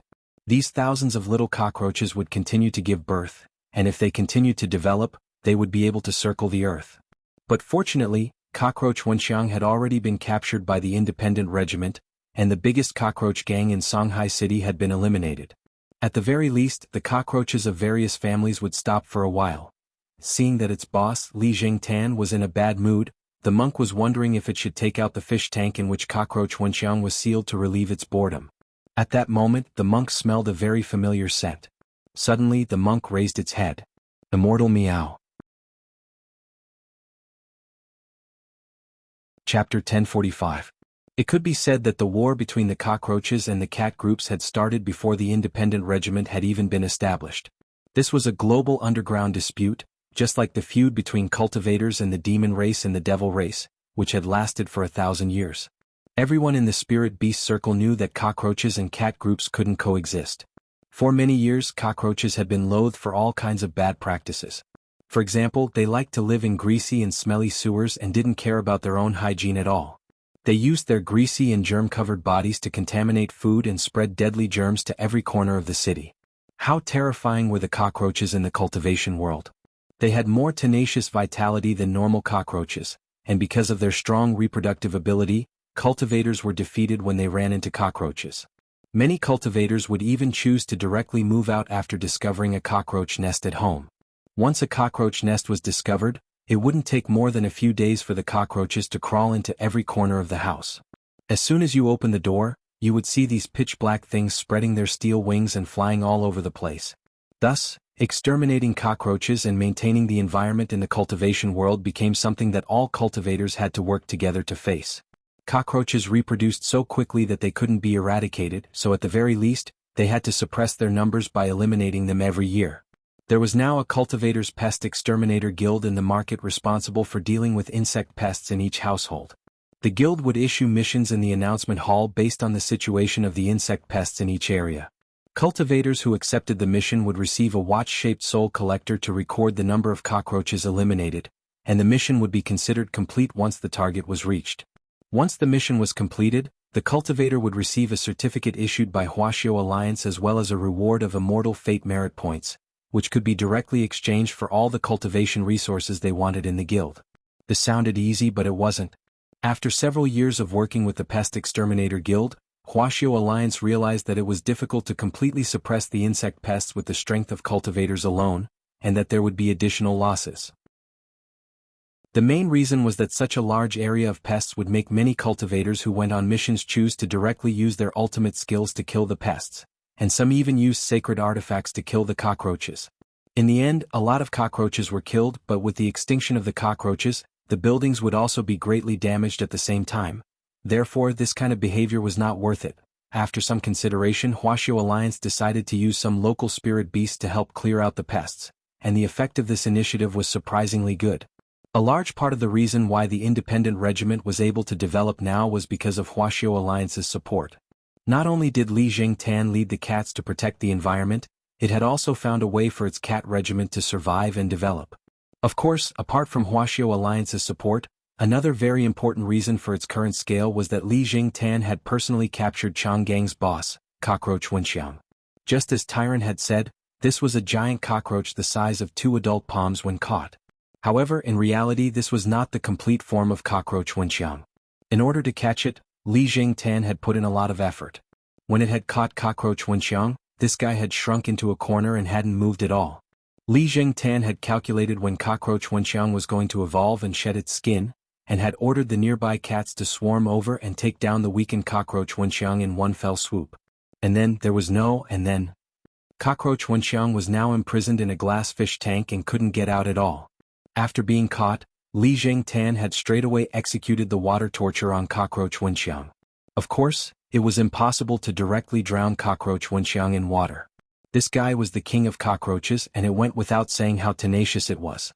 Even if it was soaked in wine, it would still be alive and well. Thus, Li Jingtan had hit the nail on the head and mixed birth control pills into contraceptive water, and soaked Cockroach Wenxiang in it for 7 days and 7 nights, directly sterilizing it. After learning that it was infertile, Cockroach Wenxiang was filled with righteous indignation. "You're going too far. Go too far, Harry Ball. The country only allowed for a second child and you've already given birth to hundreds of millions of children. Aren't you ashamed?" Back then, Li Jingtan's retort had directly dumbfounded Cockroach Wenxiang. Cockroach Wenxiang had tenacious vitality. Considering that it couldn't be directly eliminated, Li Jingtan had decided to simply raise it and use it to control the emperor. As long as Cockroach Wenxiang was in its hands, the nearby cockroaches would calm down a little. Most importantly, Li Jingtan could even use Cockroach Wenxiang as bait to draw out an endless stream of nearby cockroaches, and the cat regiment would just have to wait for them. After seeing the news about Magic Treasure Development University, Li Zhengtan's mood inexplicably fluctuated. After feeling melancholy for a while on a branch, it then went over to the goldfish tank and stared at Cockroach Wenxiang with its bright eyes. Cockroach Wenxiang didn't care at all. It knew that Li Zhengtan couldn't kill it, and it was very happy in its heart. You found a way to kill me? You can't kill me. At best, your realm is only at the peak late foundation establishment stage. I was hit by a soul formation cultivator's palm before, and the other side thought that I had already been smashed into powder. God knows that I'm still alive. I know. Li Zhengtan interrupted Cockroach Wenxiang's torrent of words. The latter only wanted to remind it not to waste its energy, and Li Zhengtan was naturally well aware of this. I'm here to negotiate with you. If you can agree to my request, I can even let you go, Li Zhengtan said to Cockroach Wenxiang while playing the piano. You want to let me go? Cockroach Wenxiang didn't dare believe it. Its mouthparts opened and closed, and the two antennae on its head trembled slightly at these words. Provided that you can do what I want, Li Zhengtan said. Tell me. Cockroach Wenxiang's antennae swayed swiftly like two windshield wipers. It had this special habit when it was thinking about a problem. You may have already heard about a serial murder case. I know that you have subordinates in all the places where humans live, so can you find witnesses? Li Zhengtan didn't beat around the bush and asked directly. Humans view us as bedbugs and want to exterminate us. Why should we testify against them? Cockroach Wenxiang laughed. Every living creature has the right to live, and you are no exception. But your mistake was overbreeding. This will cause trouble for other living creatures, which is why you have to be exterminated. If you can find suitable witnesses, perhaps this will be a good opportunity to improve, Li Zhengtan analyzed very seriously. Cockroach Wenxiang thought for a while. Finally, it agreed to the request. I can help you look, but you have to satisfy one of my requests. What is it? The food you've been feeding me these last 2 days is too lousy. I want to improve my diet. Then what do you want to eat? There's a villa in the eastern suburbs whose owner is a crispy noodle snack lover. I want to eat his crispy noodle snacks. I don't need the whole package, just the leftovers will do. Find someone to look for plastic wrappers at a nearby garbage station, even if there's just a little crumb. As Cockroach Wenxiang spoke, it started to drool. When it had still been a small cockroach, it had relied on these bits and pieces every day to grow to its current size. The offspring it gave birth to were also several times larger than normal cockroaches. So, why had southern cockroaches been getting bigger and bigger in recent years? All of this started when he had fallen in love with crispy noodle snacks as a child. Chapter 1046. When all was said and done, the biggest reason why Cockroach Wenxiang and Cockroach Gang had been able to rise so quickly was because of Wang Ling's leftover crispy noodle snacks. What kind of divine object was the residue of an immortal king's crispy noodle snack? With just a little bit, a cockroach could grow to the size of a rabbit. Wang Ling knew this was his fault, so he took the initiative to take it. To be honest, if Super Chin and Dopey Gua hadn't mentioned using a cockroach as a witness, Wang Ling probably wouldn't have thought of this. A while ago, when the gang had been stirring up trouble, Wang Ling had wanted to personally deal with it. In the end, Li Zhengtan's independent regiment had stepped forward to control the situation, so Wang Ling hadn't done it himself. Because if he made a move, all the cockroaches in the world would be destroyed in an instant. Since living things existed, there must be a reason for their existence. Even if cockroaches were pests, they were still a part of the food chain. As long as they could be controlled, there was no need to kill them. And now, the reason why he had reappeared here as Immortal Meow, which he hadn't used in a long time, was because he wanted Cockroach Wenxiang to use its actions to atone for its sins. So when Wang Ling showed up here, all the cats were extremely shocked. The monk was so excited that it couldn't speak. It fell to the ground on its butt and clutched its head with its paws, looking like it couldn't believe what had happened. Wang Ling's incarnation of Immortal Meow had always been a legend in the cat world, and every time it appeared, something big was bound to happen. All the cats couldn't help bowing their heads when they saw Wang Ling, and Li Zhengtan was no exception. When Cockroach Wenxiang saw that even Li Zhengtan had knelt down to worship Wang Ling, it was startled on the spot. So you're the boss behind these cats. Cockroach Wenxiang had previously suspected that Li Zhengtan's cat setup alone wouldn't have been able to take down its strong gang. Now that Wang Ling had appeared, it instantly understood. Wang Ling stared at Cockroach Wenxiang and didn't speak. A voice rang out in Cockroach Wenxiang's mind. In order to demonstrate his authority as Immortal Meow, Wang Ling chose to ask Cockroach Wenxiang telepathically to testify in court. In the end, Cockroach Wenxiang's attitude was very firm. You can't change the conditions you promised me before. Otherwise, don't even think about making me appear in court. Anyway, you guys can't beat me to death and I won't starve to death here. Why don't we compete to see who dies of exhaustion first? This kind of vile attitude made Wang Ling stifle his anger. In the end, this was a cockroach that had grown up eating the dregs of his crispy noodle snacks. Relying on its tenacious vitality, it had actually learned to act like a tyrant. Wang Ling felt that he had to teach Cockroach Wenxiang a lesson. In the next moment, he raised his cat paw and ordered Li Jingtan to release Cockroach Wenxiang from the fish tank. Cockroach Wenxiang was a little dazed. It didn't know what abilities this white cat that had suddenly appeared in front of it had, but since it was Li Jingtan's boss, its realm should be higher than Li Jingtan's, right? Golden core? Nascent soul? Cockroach Wenxiang estimated Wang Ling's realm, and felt that this white cat's level was about right. Although it couldn't tell exactly what breed it was, how high could a spirit beast's realm be? All the spirit beasts in the Pet Trainers Guild, Cockroach Wenxiang, had taken the initiative to provoke it, but none of them had been able to directly kill it. He was a cockroach that had taken a blow from a soul formation stage cultivator. What kind of storm had he not seen? Simply ridiculous. After being released from the goldfish tank, Cockroach Wenxiang breathed free air again. It stared at Wang Ling and crossed its legs, its attitude extremely arrogant. Tell me, how do you want to fight? Let me tell you, I'm an unkillable cockroach. All the cats. Li Jingtan started to cover its face with its paws. It had never seen anyone court death like this, but this was normal. Wang Ling's incarnation of Immortal Meow was nothing more than a legend in the cat world, and only old cats of Li Jingtan's generation knew about it.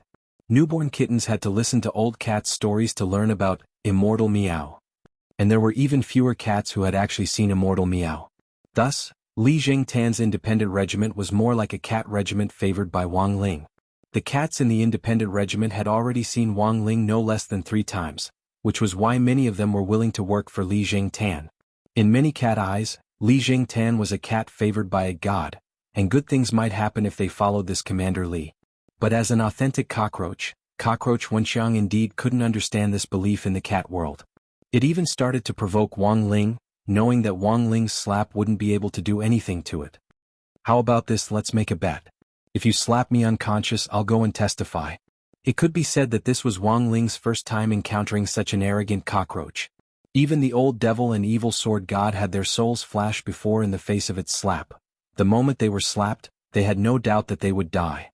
But Cockroach Wenxiang actually thought that no matter how bad it was, it would at most be knocked unconscious.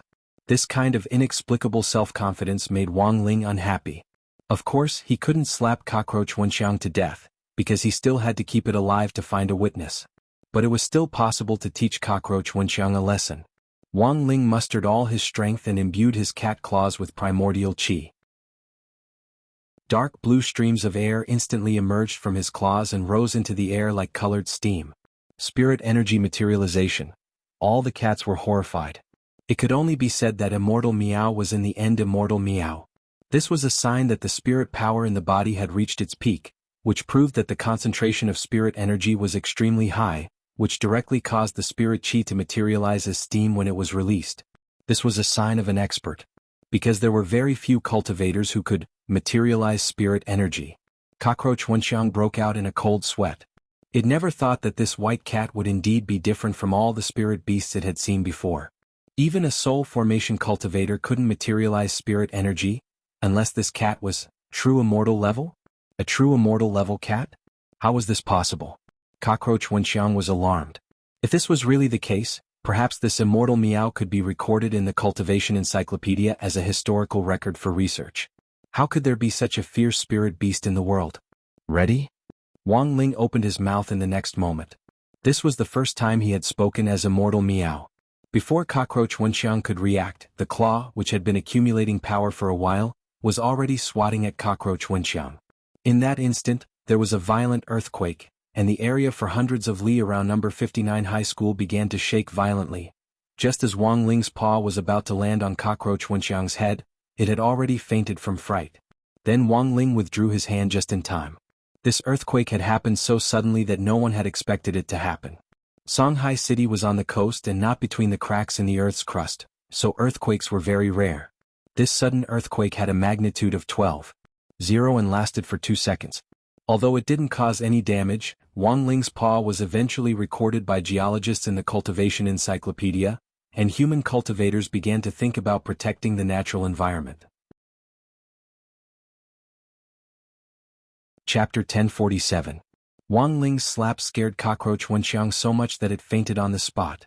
At the same time, the cultivators at the Earthquake Monitoring Center in Shanghai City were extremely busy. The earthquake had come so suddenly that the magic treasure responsible for monitoring had been destroyed before it could react. Everyone stared at the dashboard in front of them, bewildered. What the hell was this thing? A magnitude 12 earthquake. The director of the monitoring center frowned deeply. Although this sudden earthquake had only lasted for 3 seconds and hadn't caused any actual damage to Shanghai City, if an earthquake of this magnitude had happened in any other city, it was likely that those cities would have already been reduced to ruins. Big cities had the highest level of anti-earthquake technology. Basically, all buildings would automatically activate a building stabilization barrier during an earthquake, and everything within the range of the barrier would be in a state of weightlessness. That was to say, if a building collapsed, the rubble and debris that fell from it would float, and people wouldn't be harmed. However, this kind of emergency defense technology was only widespread in big cities like Shanghai City and Jinghua City. Because the technology cost was too high, it would take at least 3 years for it to be popularized nationwide. Director, write a research report for President Xi right away. This earthquake was too sudden, and I suspect that the living environment of us cultivators will be greatly affected. Director Zhang of the Research Institute had an ugly expression on his face. In many cases, this kind of sudden earthquake without warning was often a warning of a bigger disaster. In recent years, the cultivation world had been overexploited, and a large number of creatures had been put on the endangered list. Unrestrained extraction was bound to have a huge impact on the ecological environment. Protecting the environment was a topic for all of humanity, and it had to do with the life and death of all cultivators as well as their future development plans in this era of national cultivation. Director Zhang Qiuhua had no choice but to take this matter seriously. In addition, spirit qi had been consumed too quickly in recent years. Although it was estimated that it would take several thousand years for spirit qi to be completely exhausted at this rate, the problem was already there, and cultivators from all over the world needed to face it together. This was what Director Zhang Qiuhua was doing. He was calling out to everyone with love to make them start to pay attention to environmental protection. It was almost time for the next Global Environmental Protection Cultivators Summit, and Director Zhang Qiuhua decided that this abnormal earthquake with a magnitude 12 in 3 seconds had to be the focus of this summit. Thus, Wang Ling's slap had a positive effect on the awareness of environmental protection among cultivators from all over the world. This was something Wang Ling hadn't expected. Furthermore, even Wang Ling himself couldn't have imagined that his slap in the face would result in additional summer vacation homework. After Wang Ling finished his operation and went home, Teacher Pan made an announcement in the class group chat, asking everyone to write an essay of no less than 3,000 words on the theme of protecting the environment. He regretted it back then. If Wang Ling had known this would happen, he wouldn't have hit him so hard. Of course, this was all in the future. After about half an hour, cockroach Wenxiang woke up from its coma. It could only be said that a cockroach was indeed a cockroach. Its vitality was indeed very strong. Moreover, this cockroach had grown up eating the leftovers of its crispy noodle snacks. Its vitality was extraordinary and strong. Although Wang Ling's palm didn't directly hit cockroach Wenxiang, the wind pressure caused by it had already crushed cockroach Wenxiang into a big pancake in 3 seconds. But even so, cockroach Wenxiang still managed to survive. After half an hour, Wang Ling watched as its body recovered bit by bit from its squashed state like an inflatable doll. Am I still alive? After coming back to life, cockroach Wenxiang no longer had the confidence it had at the beginning. It had almost thought that it was going to die. It was very confident in its own vitality, but after that slap just now, it actually saw something like a soul flashing around its mind. In that moment, it even thought of its mother in heavenly state. Back then, his mother had been continuously stepped on by a cultivator more than 3,600 times, and she had died in pain giving birth to him. Losing one's mother at a young age, was there anything more painful than this in the life of a cockroach? Thus, cockroach Wenxiang's personality began to harden. Even if it was for its dead mother, cockroach Wenxiang still decided to live on. It and its siblings hid under its mother's flattened body, and after the cultivator left, they dragged her into the sewers to bury her.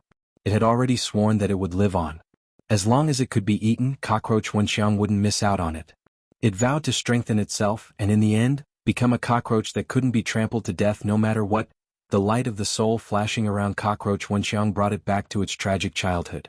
It was obvious that Cockroach Wenxiang was a cockroach with a story, but now wasn't the time for Cockroach Wenxiang to recall its past. Given Cockroach Wenxiang's experience, it probably wouldn't be able to recall everything even if it had 10,000 more words. How much did people hate memories? It could be seen from the migrant workers manga Naruto. At a critical moment in the plot, a memory would be inserted, making people burn with impatience. Thus, continuing to kill memories wouldn't work, as readers would be suspected of exaggerating the number of words. Are you going to help me or not? In the next moment, Wang Ling's question rang out again, and Cockroach Wenxiang shuddered when it heard the voice that rang out in its soul. Wang Ling had only slapped it once, and before it had even landed, Cockroach Wenxiang was already suffering from sequelae. This was a normal question, but in Cockroach Wenxiang's ears, it was like an interrogation from the soul, and it trembled all over. I'll help. Cockroach Wenxiang replied shakily. It knew that at that moment, it already had no other choice.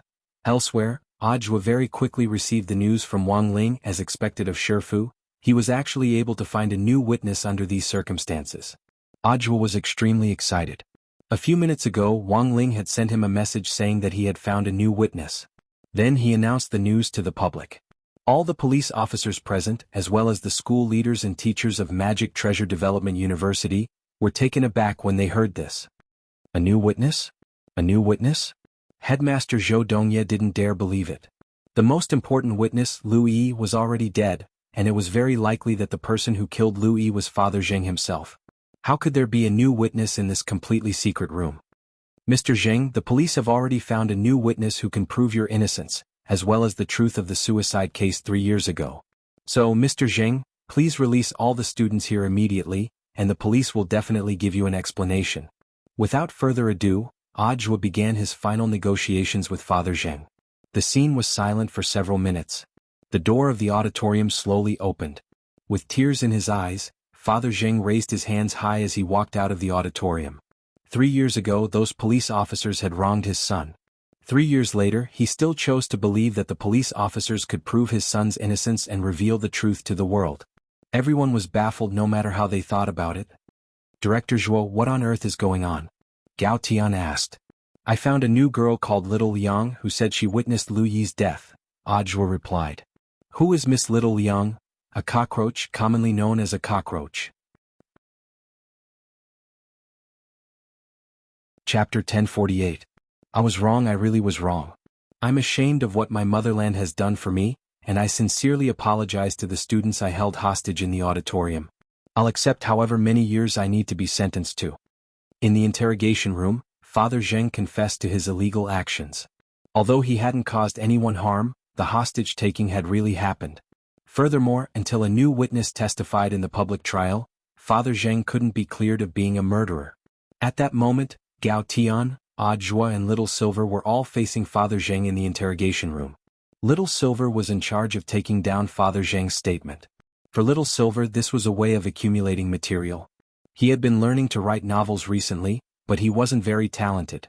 He had already serialized more than 100,000 words, but he hadn't received a contract offer backstage. Little Silver felt that it was because he hadn't accumulated enough material enough. Thus, helping Gao Tian take down his statement was also a way of accumulating material.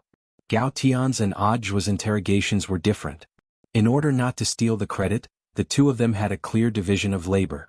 Gao Tian only asked about the hostage-taking, while Ajwa asked about the magic treasure plagiarism case. Did you take the auditorium hostage because of the plagiarism case 3 years ago? Gao Tian asked. Yes, I had to find out the truth about it. I wouldn't hesitate no matter the price, Father Zheng replied, his hands shackled in spirit shackles. This was originally a treatment reserved for the old devil, but considering that Ajwa had taken the blame in recent months and that the realm of the wanted criminals who had been caught had gotten higher and higher, Wang Ling and Wang Ming decided to have the research institute mass-produce them.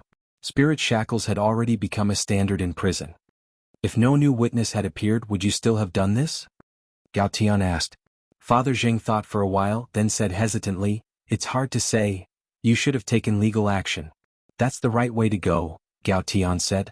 But I really didn't have any other choice.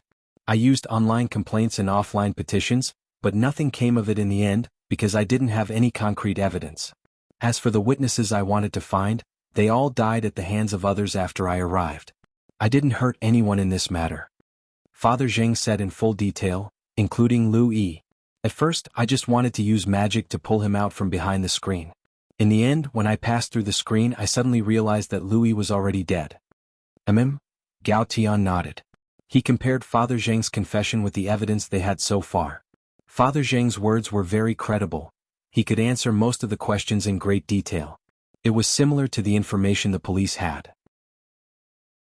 It was just that Gao Tian and everyone else in the interrogation room was very concerned about one thing. Father Zheng's realm had increased abnormally. What's going on here? Explain to me how you managed to raise your cultivation so quickly. Don't tell me it's because of a fortuitous encounter. It's not, and you're not the main character. Gao Tian gazed at Father Zheng. It wasn't just Gao Tian who was curious about this matter. All the police officers who had been paying attention to this covert operation were actually very curious. I don't know if you believe me. Speaking of his sudden increase in realm, Father Zheng was a little flustered. He stared into Gao Tian's eyes and replied, "It's because of a bag of frozen dumplings." Instant frozen dumplings. As soon as this answer came out, all the police officers inside and outside the interrogation room were shocked. What on earth is going on? Gao Tian asked. It actually happened a few days ago on September 14th. Faced with questioning, Father Zheng told them everything about how he had become stronger. For so many years, I've been secretly looking for evidence in an attempt to retract my confession. All my living expenses are basically used to pay for the detective's investigation. To save money, I usually go to the cultivation department store to buy things in the return goods section. That day, as usual, I bought a few bags of frozen food. In the end, after I went back and ate one, I suddenly felt my whole body heat up, and my realm advanced by leaps and bounds. I was full of energy, and then, my realm increased just like that. Gao Tian, Little Silver, and Ajua all sucked in cold breaths of air when they heard this. That was right. There were no push-ups, no squats, and he didn't insist on not turning on the air conditioner on a hot summer day. It was all because of a bag of frozen dumplings that Father Zheng had advanced. The point was that this matched up with the information the police had. The information in Gao Tian's hands clearly stated that after Father Zheng had been detained, the police had found a bag of frozen dumplings in his rental apartment, which had already been eaten. Furthermore, it was confirmed that the dumplings had been bought from the store's return goods section, and had been sold at a 40% discount. Although it was hard to believe, Gao Tian completely believed Father Zheng's words. Not only did they have the information in their hands to testify, but the polygraph in the interrogation room hadn't detected anything unusual. This was a high-precision polygraph. As long as someone didn't answer the question truthfully, the polygraph would emit a beeping alarm. Of course, this alarm couldn't be played directly. The warning sound would continue to be transmitted through the earpieces hanging in the ears of Gao Tian, Ajua, and Little Silver in the interrogation room. Prisoners usually didn't know about the polygraph, which was to prevent prisoners from deliberately preparing answers in advance when they were being interrogated. Thus, Gao Tian and the other police officers were stunned. How could a bag of frozen dumplings be so powerful? F***K. What's the stuffing in these dumplings? Celery, pork, or mushroom? I'll eat them when I get back tonight. The police officers outside the interrogation room couldn't sit still anymore, especially Chief Zhao himself. He had been paying close attention to this case, and after learning the secret of Father Zheng's promotion, he was so excited that he almost jumped up. The reason why he hadn't been promoted wasn't just because his performance wasn't good enough, but also because he was stuck at a bottleneck in his realm. Chief Zhao had been stuck at the nascent soul stage for a very long time, and if he wanted to be transferred to a central core department like Huaxiao Alliance, he had to be at the soul formation stage or above. Gao Tian and Ajua then whispered to each other and decided to take Father Zheng for a checkup. If it really was because of those frozen dumplings, as long as they did a detailed test, they should be able to analyze the ingredients of the dumplings from Father Zheng's gastric juices. Alright, that's all for my questioning. Director Zhu was next. At that moment, Gao Tian capped his pen and crossed his fingers. It's over? Ajua said. That's it. Gao Tian nodded affirmatively. Since the chain of evidence matched up, Gao Tian felt that there was no need to continue the interrogation on the hijacking itself. On the contrary, Gao Tian was more interested in the reopening of the case 3 years ago. But he wasn't the person in charge of it, so Gao Tian could only hand it over to Ajua. First of all, I want to know more about student Zheng Jingshuan's family situation. May I ask, why did you divorce student Zheng Jingshuan's mother, Madame He Xiulan? Ajwa's first question was a little personal, but it was still very necessary. His family environment was also a major reason why student Zheng chose to commit suicide in the end. Because Alan and I didn't get along, so we divorced, Father Zheng replied. As soon as he said that, Ajwa and the others instantly heard the lie detector alarm in their headsets. Beep beep beep beep. Father Zheng, please answer your question truthfully. Ajwa's gaze turned sharp. Father Zheng panicked a little. Because Alan found out that I cheated, beep beep beep beep. Because I realized that I like men, beep beep beep beep. Father Zheng was almost in tears. F***K. Because our married life isn't happy, of course, it's mainly because of me. Is that okay? This time the alarm didn't go off again. Tianjin. Chapter 1049. Ajwa wasn't interested in prying into other people's affairs. He had thought that Father Zheng was hiding the truth about the case. He hadn't expected Father Zheng to say something so shocking as soon as he opened his mouth, stupefying all the police officers at the police station. After understanding the situation, Ajwa realized that student Zheng Jingshuan's suicide was actually a tragedy that had combined many factors. Student Zheng's mother, Madame He Xiulan, was a relatively strong person, and it was because of her strength that Zheng Jingxian had started to fear women, so he could only constantly use his grades to boost his morale. Thus, after Ajwa and Gao Tian looked into student Zheng's information, they found that his academic record was extraordinarily good. He was first in his grade in almost all the exams and had won many competitions. It wasn't just the magic treasure design competition. Even the spirit sword driving competition, the elixir refining competition and so on. Student Zheng had won first place with very outstanding results, standing out from his peers. Student Zheng became the focal point of the crowd. He enjoyed the feeling of being in the limelight, and it was precisely because of this habit that student Zheng felt a kind of psychological pleasure. But all of this had happened too quickly. Student Zheng had been framed for plagiarism. It was his own design that had been stolen and then framed against him. The public opinion online put immense pressure on student Zheng, and it was at that time that Zheng Tianxiang and He Xiulan agreed to a divorce, which directly led to this tragedy. Falling from the peak of his life to the bottom in one fell swoop, Zheng Jingxian completely lost himself. Perhaps in the last moment before he committed suicide, he instinctively found his last straw of hope, Lin Shiyao. He called Lin Shiyao to him, and using the excuse that he didn't want to be a burden on Lin Shiyao, he wrote something like a will.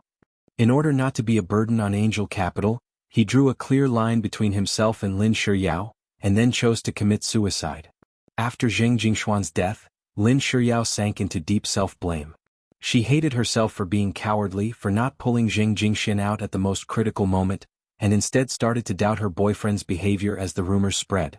She also hated herself for being foolish, for actually not pulling Zheng Jingxian back to the other side at the last moment. She hated herself the most, but it was too late to say anything now. The dead couldn't be brought back to life. Zheng Jingshuan's death had been buried for 3 whole years along with the magic treasure plagiarism case from 3 years ago. As Father Zheng said, he had tried many normal channels to lodge a complaint, but the mastermind pulling the strings behind the scenes had left him powerless to breathe. Helpless, Father Zheng finally chose this path that seemed to be out of desperation. September 19th, the 36th day of the summer vacation.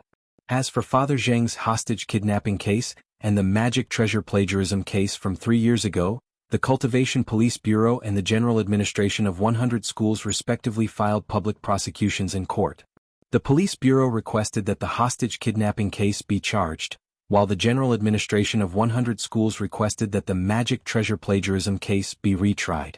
This was a public trial, and all the people in the country, including many foreign netizens, were paying attention to this incident online. There were no empty seats in the auditorium. Apart from the media reporters, Zhou Dongye, the headmaster of Magic Treasure Development University, as well as other people involved in the plagiarism case from 3 years ago who were still alive, had been summoned to court by the police bureau.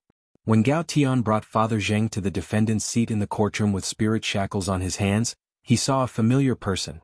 Student Fu Fuxing, who had accused Zheng Jingxian of plagiarism back then, was also sitting here. He was sitting in the second defendant's seat, and was probably going to appear in court as a defendant in the plagiarism case. At the same time, student Fu Fuxing was probably the person who knew the most about the case from 3 years ago, but those who were at the core of the case were basically all dead. Father Zheng had resented Fu Fuxing before, but looking at it now, he thought that maybe Fu Fuxing really didn't know anything, and was just a pitiful person who had been used. Otherwise, why would Fu Fuxing be here alive? Songhai Intermediate Cultivation Court. The judge in charge of the trial this time was called Liang Xen, a middle-aged man with swept-back hair and a righteous expression. Since this case wasn't just about the hostage situation, there was also the possibility of overturning the verdict on the case from 3 years ago. Thus, the presiding judge, the judges, the jurors and the court clerk in charge of the case from 3 years ago had all voluntarily recused themselves to ensure that the case was fair and just. All rise. The court is now in session. There wasn't the slightest ripple on Liang Xian's face. He had been directly assigned by his superiors to take over this case. Because the two cases were being tried together, plus Father Zheng's actions to garner attention before the trial, this case had garnered a lot of attention in society. Liang Xen was well aware of the seriousness of the matter. The presiding judge and all the judges were there to crack down on those who broke the law and return the innocence of the innocent. The whole place was silent. After Chief Judge Liang took his seat, he hit the table with a crisp hammer, and the trial officially began. Defendant Jing Tianxiang on September 18, 4396, you hijacked a small auditorium at Songhai Magic Treasure Development University, and a total of 53 people were taken hostage. Although you didn't injure the hostages, you damaged the auditorium and other public facilities, and are guilty of hostage-taking. You are now being prosecuted for destroying public facilities and hostage-taking. Do you have any objections to the prosecution's conclusion? Asked Chief Judge Liang. No objections, replied Father Zheng from the defendant's stand. Chief Judge Liang nodded, then turned his gaze to the second defendant's stand. Summon the second defendant, Fu Fuxing. When his name was called, Fu Fuxing's face gradually showed some nervousness. He was well aware of the impact this plagiarism case would have on his life. Even if he was one of Lu Yi's pawns, it was true that Lu Yi had stolen Jing Jingshuan's magic treasure design from high school and given it to Fu Fuxing to compete in the competition. Furthermore, Fu Fuxing had also used that design, and after the incident he had even reprimanded Jing Jingshan for plagiarism. Now that the case had been dug up again, he would definitely be accused of fraud. Most importantly, Raven Studio would face a huge blow. At the time, Fu Fuxing didn't know that the design he had used hadn't come from Lu Yi. He had thought that Lu Yi was a talented person. He hadn't expected this guy to actually be a saint thief. Chief Judge Liang hit the gavel.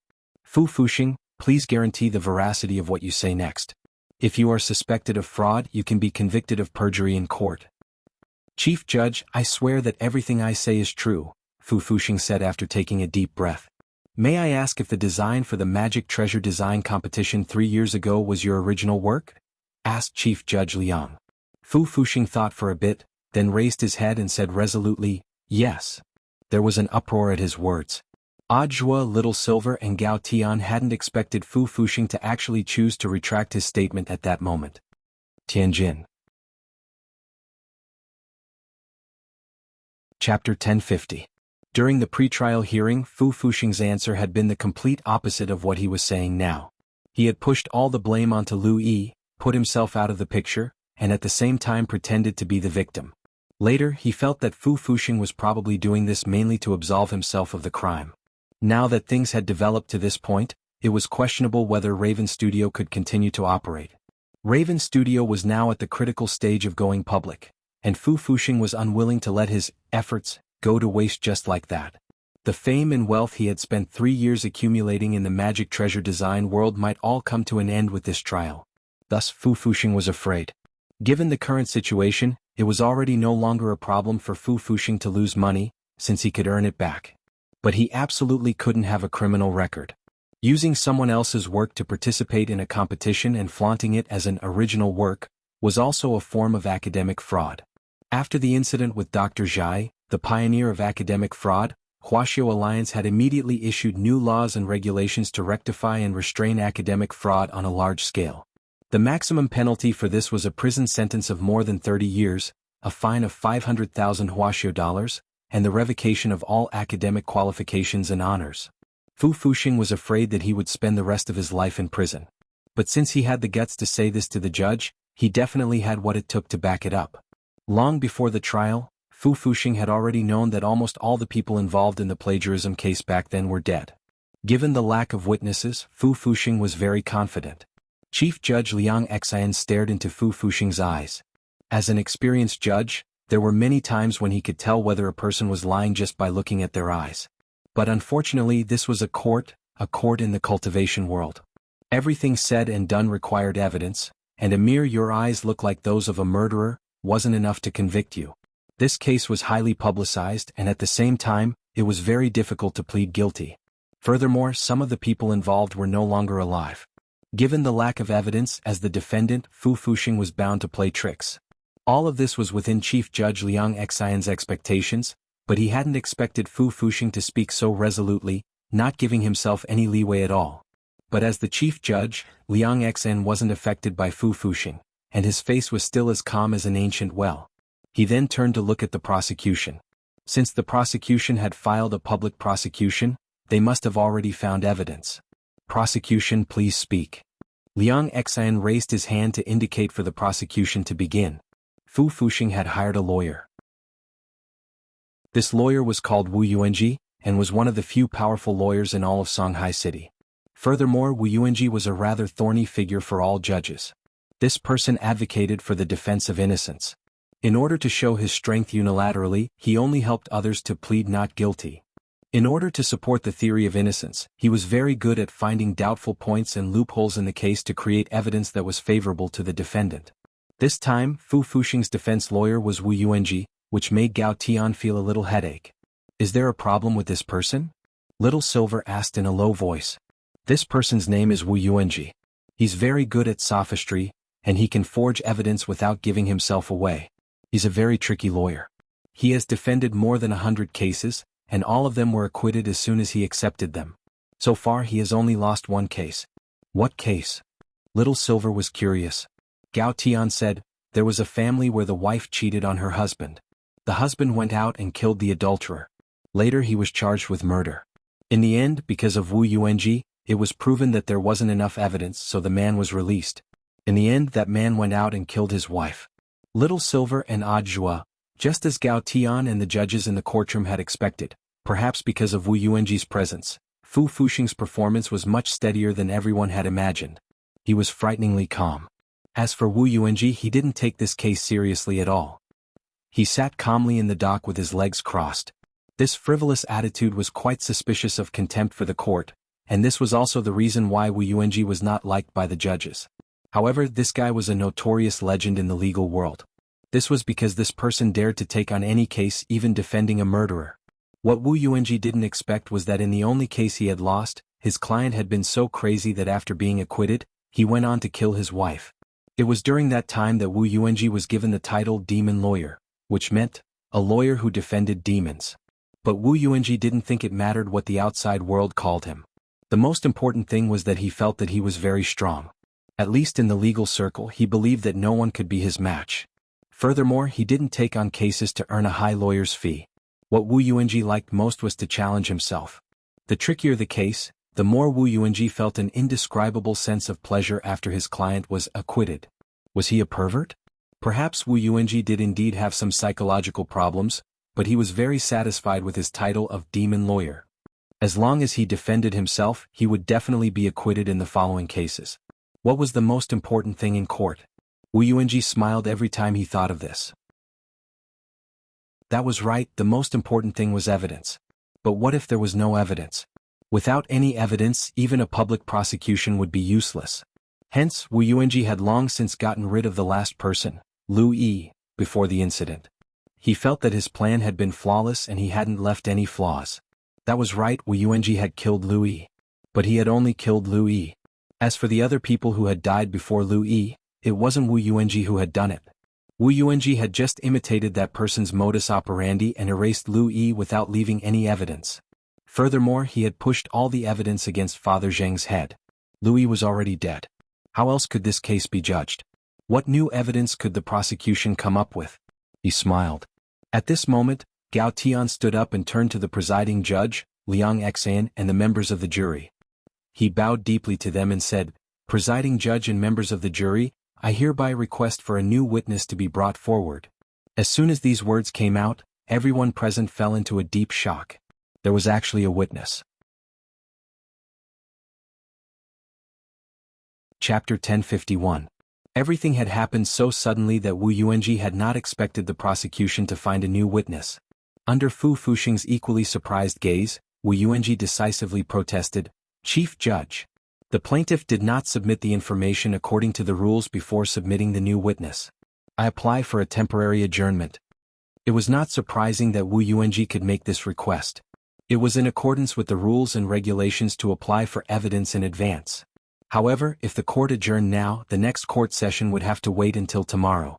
This was because the examination of the witness still needed to be decided by the jury. Only those who met the rules and regulations could appear in court as a witness. Liang Xian carefully weighed the pros and cons. He could roughly guess that Wu Yuanji was probably thinking of some conspiracy again. But it was precisely because this person was cunning that Liang Xian, as the presiding judge, knew that she had to follow the existing rules and regulations and adjudicate the case according to the existing laws. Otherwise, as long as Wu Yuanji got hold of the slightest flaw, he might apply to Huaxiao Alliance to replace the presiding judge. In Wu Yuanji's previous cases, it was not as if there were no precedents where the presiding judge was asked to be replaced after being caught red-handed in the middle of the case. The defense lawyer's request is granted. The public prosecution is requested to submit the witness information today for review in accordance with the rules and regulations. Therefore, after some consideration, Chief Judge Liang Xian finally agreed to Wu Yuanji's request. He slammed the gavel down, making a crisp sound. Court adjourned. To everyone's surprise, the court session lasted less than 10 minutes, but it was adjourned because of such an unexpected event. Now the whole internet was waiting to see the melon. No one had expected such a thing to happen. Netizens had different opinions about Liang Xian's decision. Some thought that Liang Xian was on Wu Yuanji's side, while others held the opposite opinion. They thought that Liang Xian, the presiding judge, was just following the rules and regulations. At the same time, Wang Ling was also watching the live online broadcast of the public trial. There were so many bullet messages on the screen that he was dazzled by them. In today's online environment, people didn't know who the other party was. The phenomenon of people attacking each other at the slightest disagreement had turned the bullet screens of major platforms into battlefields. Loopy Toad lay on Wang Ling's knee and watched the live stream with him. It was super envious of Little Silver, who could actually appear in court with Gao Tian as a member of the public prosecution. Loopy Toad had originally wanted to go today, but considering that some of the news reporters might be allergic to dog fur, it could only watch the live stream with Little Master Ling at home. It was all because he hadn't cultivated into a human form. How great would it be if it could also transform into a human? Loopy Toad realized that after becoming a dog, it suddenly had a new goal. It decided that before Wang Ling graduated from high school, it would be able to cultivate a human form. Logically speaking, it wasn't difficult to cultivate a human form, but Loopy Toad's situation was a little special. It used to be a demon king of the demon race, and had later become a spirit beast thanks to Wang Ling's cultivation technique. Compared to other spirit beasts, Loopy Toad had more twists and turns on its path of cultivating a human form, as well as its gender and appearance. You'll be able to cultivate a human form. Wang Ling rubbed Loopy Toad's head, which numbed Dog 2 all over. For some reason, dogs and cats especially like to be touched by humans. Their chins or the part above their heads near their ears would often give them a comfortable feeling and make them tremble all over. Loopy Toad didn't feel much at first, but it gradually realized, it seemed to have been assimilated. And the longer time passed, the more serious the assimilation seemed to be. For example, recently, it had lost interest in fly-flavored dog food. Had actually fallen. Suddenly, Loopy Toad felt a pang in its heart. It was all Wang Ling's fault for spoiling it so much that he could let it lie on his knees. What normal person could receive this kind of treatment? While the online bullet messages were discussing the adjournment, Wang Ling received a message from Audiobook. Shifu, as expected, the court has been adjourned. Everything is going according to plan. Loopy Toad looked at Audiobook's message and was blank. Everything was going according to plan? Of course it was. Because long before the court session, Wang Ling had already predicted that the lawyer who would be representing Fu Fuxing this time would be Wu Yuanji, who was known as the Devil's Lawyer. Wang Ling had also discussed countermeasures in private with Audiobook early on. It could be said that Wu Yuanji had already fallen into their trap, and the adjournment this time was within their expectations. Director Zhuo, what should we do next? Gao Tian was also actively communicating with Audiobook after the first round of the court hearing. Putting down his phone, Audiobook said to Gao Tian, let's stick to the original plan. Try to act as natural as possible and don't alert the enemy. Wu Yuanji is very cunning. As Zhuo and everyone else who knew Wu Yuanji thought, this devil's lawyer's greatest skill was to destroy and create evidence. What Zhuo and the others were going to do next was very simple. They were going to grab hold of Wu Yuanji's weakness, and then make him disappear from the legal circle forever to avoid any future troubles. Elsewhere, Wu Yuanji felt a headache coming on when he heard that the prosecutors had found a new witness. In the detention center, Wu Yuanji met with Fu Fuxing as his defense lawyer. Fu Fuxing was agitated as he gnashed his teeth. What's going on? Isn't Louis already? Keep your voice down. Wu Yuanji rolled his eyes at Fu Fuxing. Louis is indeed dead. I didn't expect them to find another witness. But it's fine. In any case, I can win the case. It's just a little more trouble for me. You have a solution? Fu Fuxing's eyes lit up, then darkened as he looked at Wu Yuanji. You should be well aware of my request. My request is to prove my innocence. Not only do I have to prove my innocence, I also have to protect my reputation. Reputation? Wu Yuanji laughed. He moved his face very close and stared into Fu Fuxing's angry eyes through the glass. From the moment you asked me to be your defense lawyer, what reputation do you have left? I want you to pay me double the original legal fees, which is 100 million yuan. Otherwise, I'll have to ask you to find someone better. You? Fu Fuxing was speechless. I advise you to think clearly. Is your life and freedom more important, or money and reputation more important? You can weigh the pros and cons before telling me. You devil! I hope you understand that up until now only I, the devil, can help you win this case. Speaking up to this point, Wu Yuanji curled his lips and smiled wickedly. As long as you understand, I will take action tonight. With that, Wu Yuanji slit his throat. Can you ensure that it's done cleanly? Of course it's clean. I'm already very familiar with these methods. Okay, I promise you. In the end, Fu Fuxing replied. But they didn't know that their entire meeting this time was under Gao Tian's surveillance. They actually wanted to murder a witness? Gao Tian could only use a popular phrase to describe the despicable behavior of these two people. Making people spit out rice. Chapter 1052. Wu Yuanji must have had his own special intelligence network to be able to dominate the lawyer circle for so long. He had a group of spies under him who collected all kinds of information for him. Many of these people were criminals who had been prosecuted for the death penalty. Wu Yuanji acted as a defense lawyer for this group of people and finally ruled them innocent. Later, these people followed Wu Yuanji loyally and became Wu Yuanji's loyal intelligence personnel. Of course, the reason why Wu Yuanji chose to defend this group of people for free was not because he was kind, but because he liked their talent. The reason why Wu Yuanji's defense was so smooth was purely because this was a group of highly intelligent criminals. When they committed the crime, they would not leave too many traces. This also gave Wu Yuanji enough space to defend himself. Destroying evidence and turning the unreasonable into reasonable was the first rule of Wu Yuanji's defense. After negotiating the price with Fu Fuxing, Wu Yuanji began to investigate the new witness, and soon a document appeared on the desk of Wu Yuanji's law firm. Wu Yuanji originally thought it would take a long time. The witness's information was in the files of the police general office, and it didn't seem easy to hack into it. But now it seemed that his intelligence agent skills had improved again. Seeing the document, Wu Yuanji was in a good mood. He had originally expected the document to be submitted at night, so he only needed to use the early morning to get rid of the witness. But the speed now exceeded Wu Yuanji's expectations. The sooner he got rid of the witness, the better it would be for Wu Yuanji, and at the same time, it would reassure his client. Fu Fuxing had spent 200 million in legal fees here, so he could be considered a big client. Little Liang, Wu Yuanji repeated the name on the document. There was no photo or home address in the document.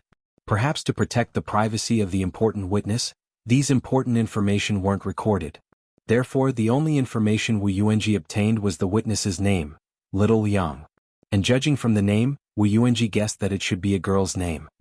Is that all? Wu Yuanji looked up at a young man sitting in the office. This young man was thin and was also one of the people Wu Yuanji had saved. The young man shrugged and nodded helplessly. That's all. The other party might be prepared.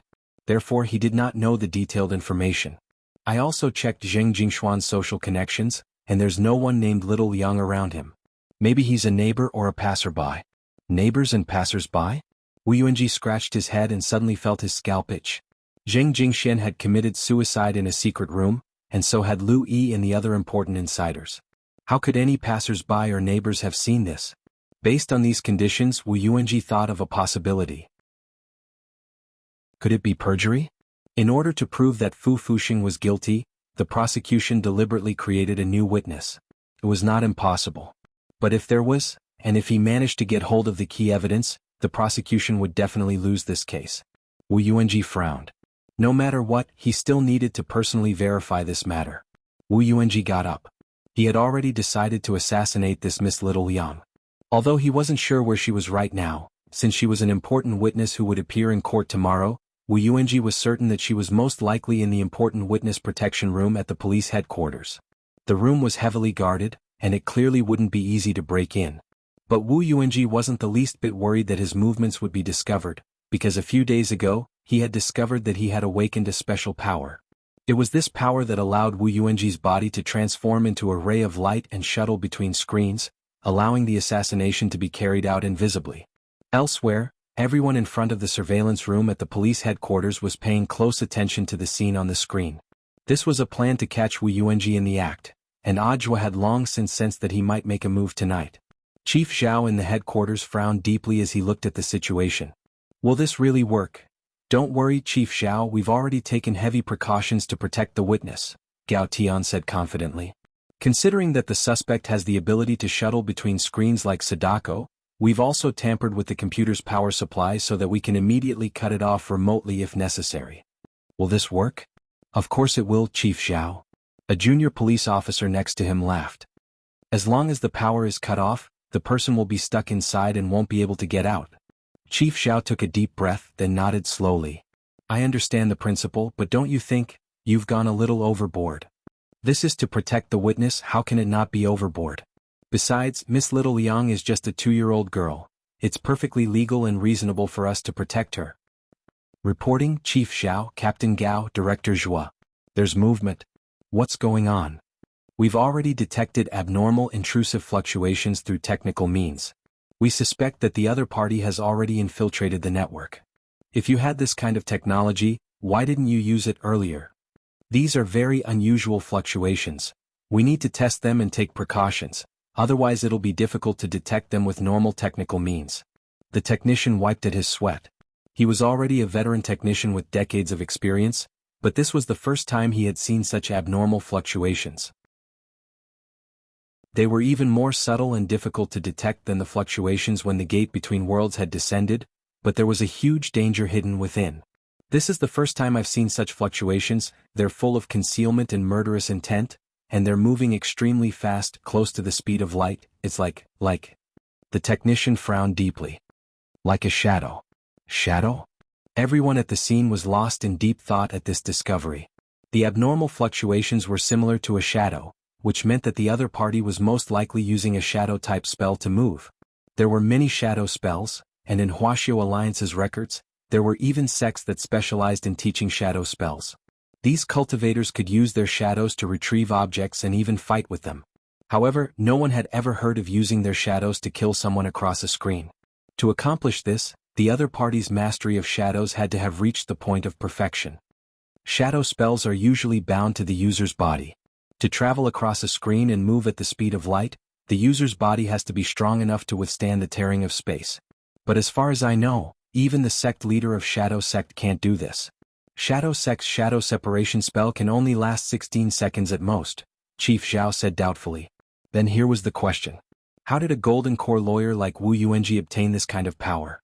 Could it be that he also ate frozen dumplings? Chapter 1053. To be honest, the moment they sensed the abnormal fluctuations, everyone almost stopped breathing. In the witness room, Miss Little Yang was even more nervous. After all, Miss Little Yang was only 2 years old and still growing up. Of course, the average lifespan of a normal cockroach was about 2 years, but cockroaches in the cultivation world were different. Although Miss Little Yang was already 2 years old, based on the average lifespan of cockroaches in the cultivation world, she was still just a child. By the way, Miss Little Yang was actually Cockroach Wenxiang's daughter, and her full name was Cockroach Little Yang. If Cockroach Wenxiang hadn't forced it, it would never have left its dark and damp little cave to come here and testify for someone else. Cockroaches and humans had never been able to get along with each other for a long time.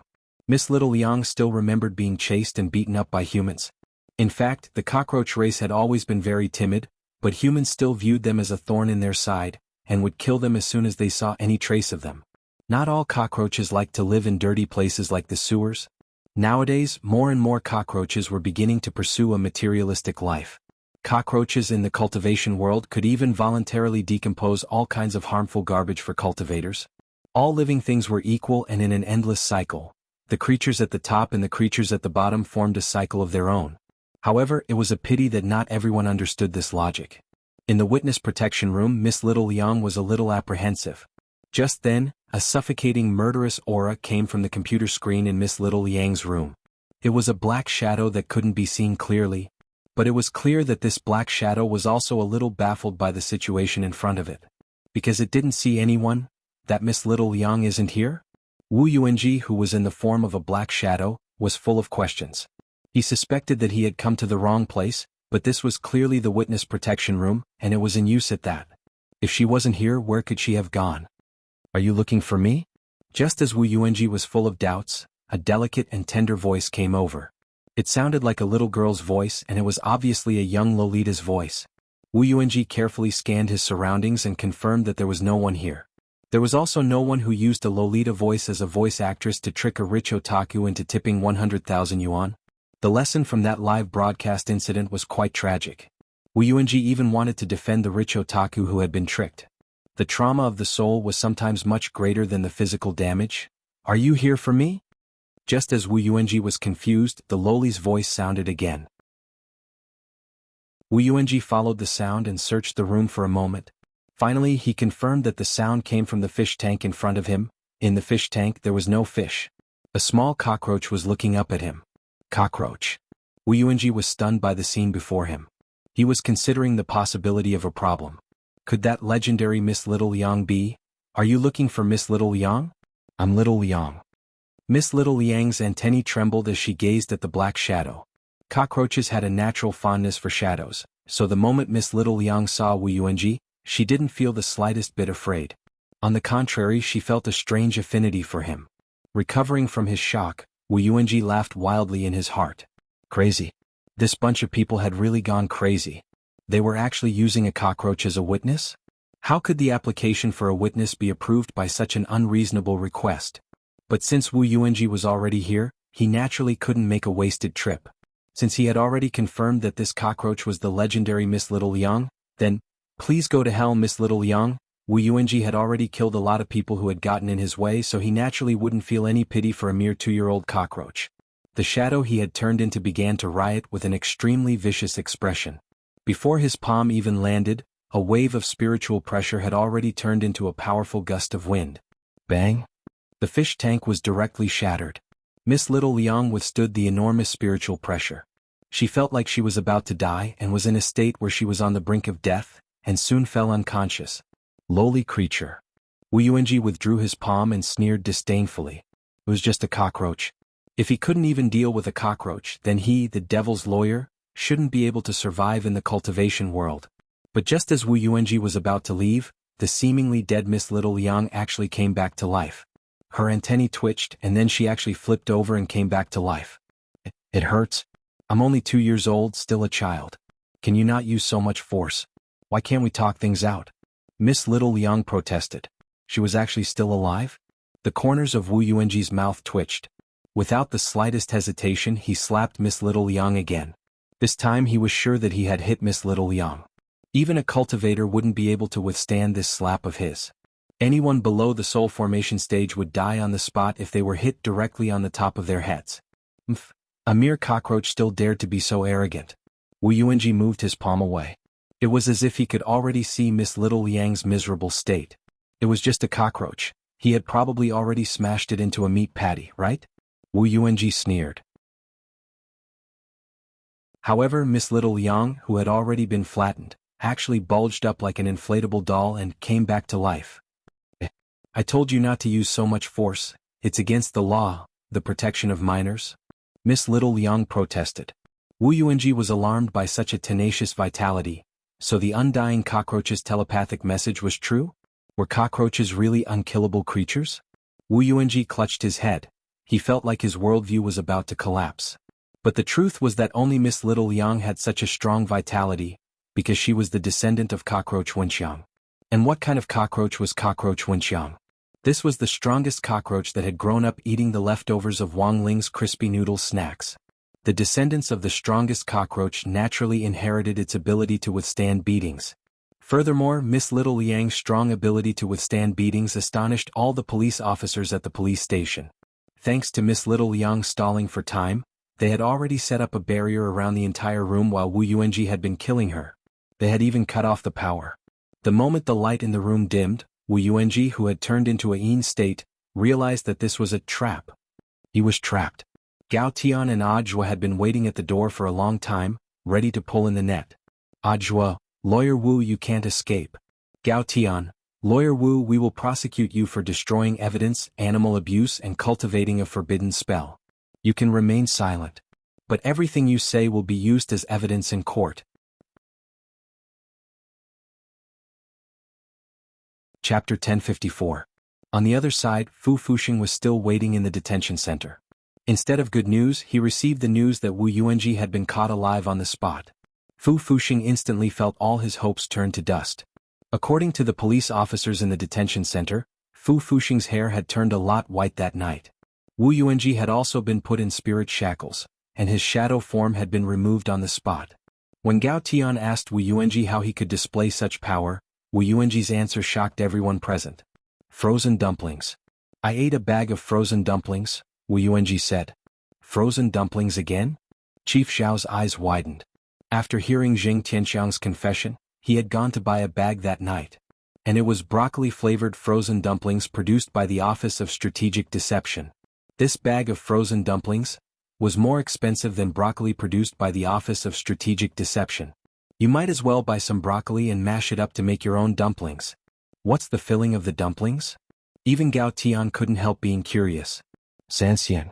I remember its infant formula, nutritious dumplings for pregnant women, said Wu Yuanji. Why are you eating this? Are you pregnant? Little Silver had a surprised look on his face. My firm also needs to support people. I bought these frozen dumplings in the return goods section, and they were cheap. Returned goods section again? Gao Tian lowered his head in thought. Returned goods section, frozen dumplings and nutritious dumplings for pregnant women. The basic information was exactly the same as what Father Zheng had confessed back then. Could it be that some manufacturer had experimented with these frozen dumplings and added illegal drugs? Gao Tian thought of one possibility. It was everyone's responsibility to investigate drugs and illicit drugs, which was something that people all over the world should be responsible for and concerned about. How many families had been destroyed because of these drugs and illicit drugs, and how many anti-drug police officers had been sacrificed on the front lines because of these hateful drug dealers? The crackdown on drugs and illicit drugs should be a national boycott campaign. And new drugs were now emerging endlessly on the market. If someone really used frozen dumplings to make this kind of confusing drug, it would simply be outrageous behavior. Immediately investigate the dumplings thoroughly. It was clear that Chief Zhao had also realized the seriousness of the problem, and he couldn't sit still. But when Ajua heard about frozen dumplings for pregnant women, a hesitant expression appeared on his face. He remembered that his Shifu's mother, Master Wang, had gotten pregnant a while ago, and it seemed that she had bought a lot of things from the cultivation department store, and frozen dumplings had been on the list. When he had visited the Wang family's small villa before, Mother Wang had been returning the goods because she had bought too many things, and Ajua remembered that a box of frozen dumplings had been loaded into the truck. So in the return area, there was a box of frozen dumplings that had been in the Wang family's small villa. As for whether this box of frozen dumplings had anything to do with the dumplings that Wu Yuanji and Father Zheng had eaten, Ajua wasn't sure. It can't be such a coincidence, right? Actually, Ajua was still a little scared. He recorded this matter and planned to send a message to his master to confirm. He knew that his master loved to enchant things for him to play with. If this frozen dumpling was really enchanted by his master, then everything made sense. After eating the frozen dumplings enchanted by his Shifu, it would be strange if his realm didn't rise quickly. It would be fine if the sudden increase in combat power was used in the right way, but if it was used by people like Wu Yuanji who wanted to use the sudden increase in power to do things that violated the law, not only would it bring trouble to society, but the police station would also be busy. During the interrogation that night, Wu Yuanji confessed to all of his crimes.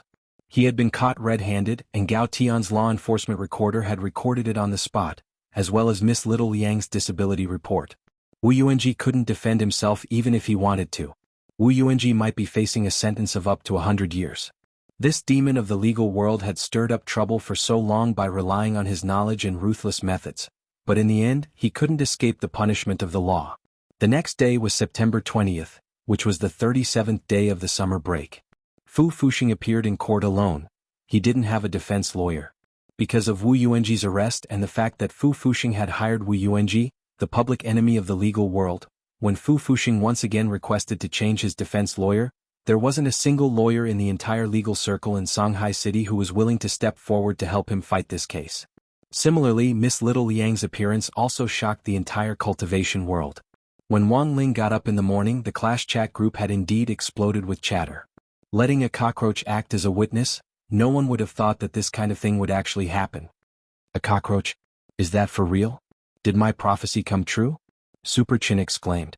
A while ago he had mentioned that there might be some cockroach or other insects at home who might have seen what had happened.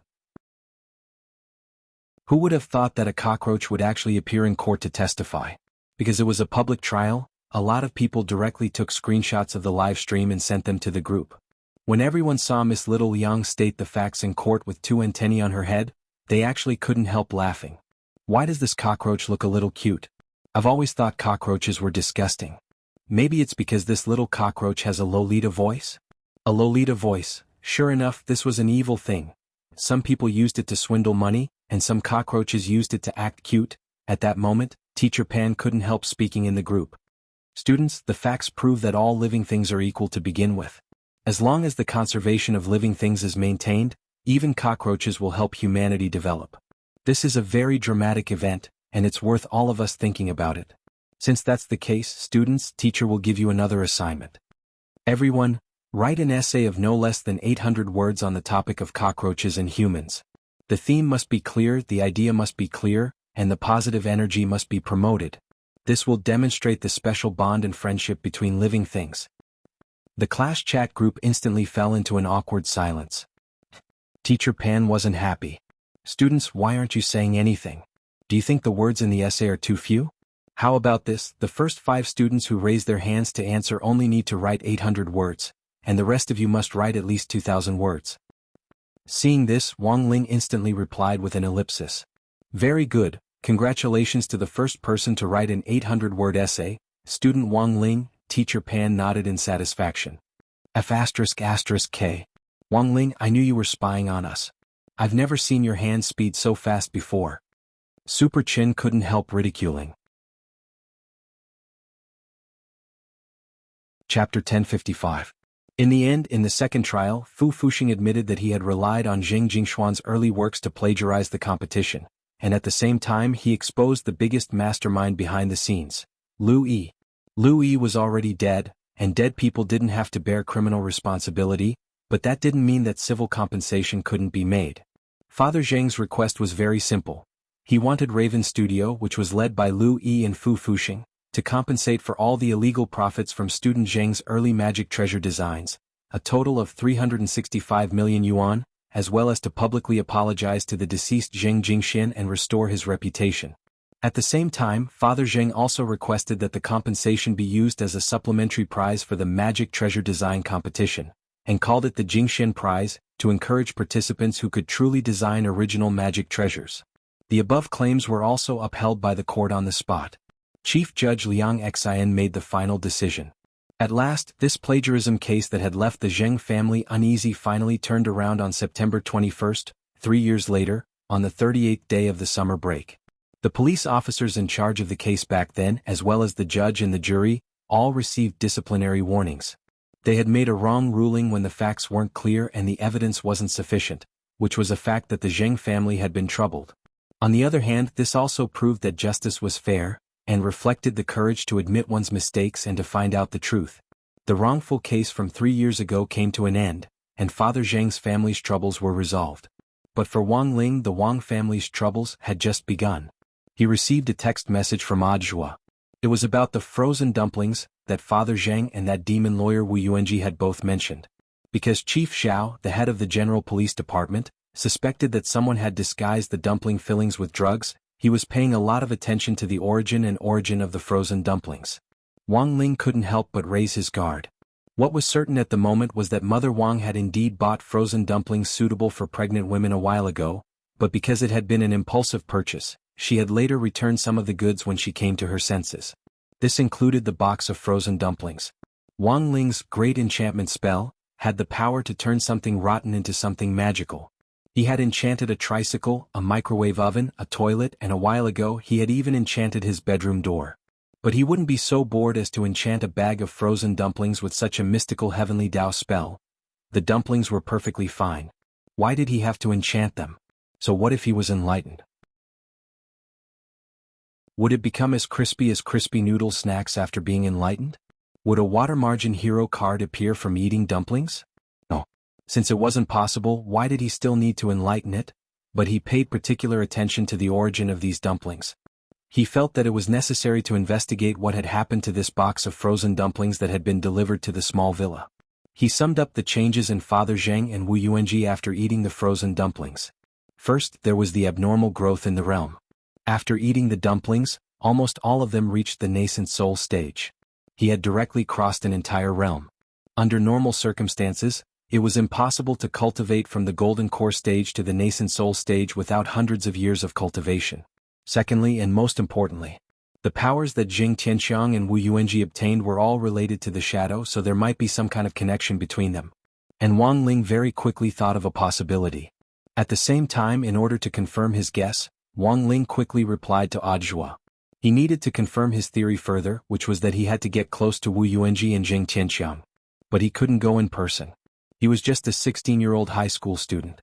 Even if Audiobook could facilitate his job, if he went to the police station to meet a criminal, it might have a negative impact on him if he was discovered. So Wang Ling thought of a special method. On the other side, Audiobook stared at his phone as he read Wang Ling's astonishing reply. His eyes were filled with astonishment. Possession. That was right. In order to get close to Wu Yuanji and Jing Tianxiang, Wang Ling decided to use an old-fashioned method, possession from a distance.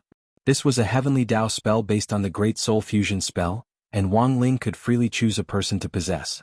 But at the same time, this spell was very risky. Apart from blood relatives or people with a high degree of rapport, it would be risky for Wang Ling to possess anyone else. This was because not every body with an excessively powerful soul could withstand Wang Ling's torment. It wasn't hard to imagine a body bursting if it couldn't withstand such a powerful soul. The reason why he chose Audiobook was very simple. Audiobook had been his disciple for several months, and their relationship could be considered close. Most importantly, it was Wang Ling who had taught Audiobook the cultivation technique he was currently learning. Thus, Wang Ling judged that it was very unlikely that anything would happen to Audiobook's body. Furthermore, even if something did happen, Wang Ling could think of a way to reconstruct Audiobook's body. In any case, they were all on the same side, so it wouldn't matter if something went wrong. But it would be different if he possessed someone else's body. Even if something went wrong, Wang Ling would be able to solve it. It might still cause pain to other people. This was the first time Wang Ling had possessed someone else's body, and also the first time Audiobook had been possessed by Wang Ling. The last time Audiobook had been possessed was when he had accepted Jinka's power. In fact, that couldn't be considered a true fusion, and was just a simple form of enchantment. And Audiobook himself still had his own thoughts and consciousness. But if he possessed him, the situation would be different. While Wang Ling was possessing him, Audiobook would lose all memory of the time he had been possessed. Thus, when Wang Ling carefully wrote out the precautions for possessing him, he thought that Audiobook would be afraid of these obvious side effects. Not everyone could withstand the feeling of being possessed by a foreign body. Some people would even experience stress reactions for a very long time after being possessed, such as vomiting, fatigue, higher body temperature, increased frequency of toilet visits, and becoming irritable. That was right, these stress reactions were similar to the early signs of pregnancy. Wang Ling was worried that Audiobook would refuse, so he explained all the possible side effects clearly to him. But who the hell knew that Audiobook's reaction seemed to be especially excited? Shifu, when are you coming? GKD Shifu. I can't wait. As your dearest disciple, you must always remember that there will always be a place for you in my body. Chapter 1056. The matter of the magic treasure design case had come to an end, but that didn't mean that Audiobook's task was over. The Black Shadow army that had escaped in the Palace of Mirrors was now his primary target to investigate and track down. Wuxia Alliance had secretly handed this task over to the Office of Strategic Deception, and Audiobook was the chief commander representing the Office of Strategic Deception in searching for clues about the Black Shadow army. This organization was far more cunning than Audiobook had imagined. Little Silver and Loopy Toad had been working together to search for the aura of the Black Shadow army recently, but to no avail. Even the Lord and Lady of the Castle of the Office of Strategic Deception's Intelligence Department hadn't been able to intercept any valuable clues. It was very obvious that this Black Shadow army had a strict management system to prevent internal information from being accidentally leaked. This was a very tightly managed organization. And behind such a strict management system, there had to be a huge, unspeakable secret. At that moment, Wang Ling was attached to Audiobook's body, while his real body was in standby mode.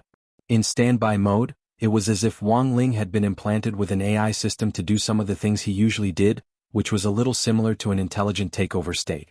Fortunately, Wang Ling didn't usually speak much, so even in this takeover state, there wasn't too much of a contrast. It was just that in this takeover mode, Wang Ling wouldn't take the initiative to attack if he encountered danger, and would instead passively defend himself. In layman's terms, he wouldn't fight back if he was hit. He just wanted to get close to Wu Yuanji and Zheng Tianxiang in Audiobook's body to see if their current situation matched up with what he had guessed. It wouldn't take too long, and Wang Ling felt that it wouldn't be a big deal if he left his real body for a while. This was Wang Ling's first time in Audiobook's body. Audiobook was slightly taller than Wang Ling, and had the body of a fully developed adult.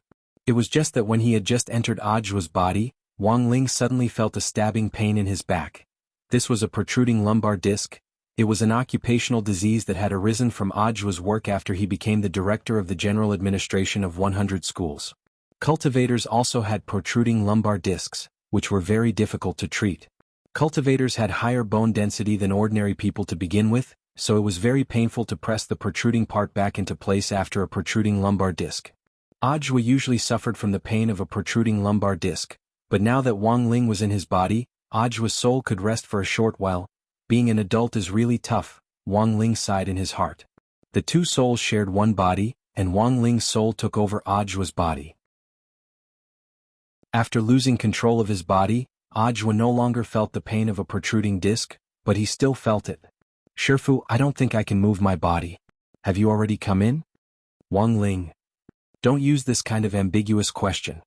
Master. Audiobook continued to ask relentlessly. Helpless, Wang Ling could only answer, Phew. Audiobook heaved a sigh of relief. Well, is it comfortable in my body, Wang Ling? Audiobook, no. I mean, is Shifu used to using my body? He knew that he had a protruding disc even though he was relaxed in this state of soul liberation. But she was still worried that he wouldn't be used to his body. The biggest problem with a protruding disc was that the bones in his waist would bulge out bit by bit as he walked, so Audiobook had to straighten his waist every time he walked to push the protruding bones back a little.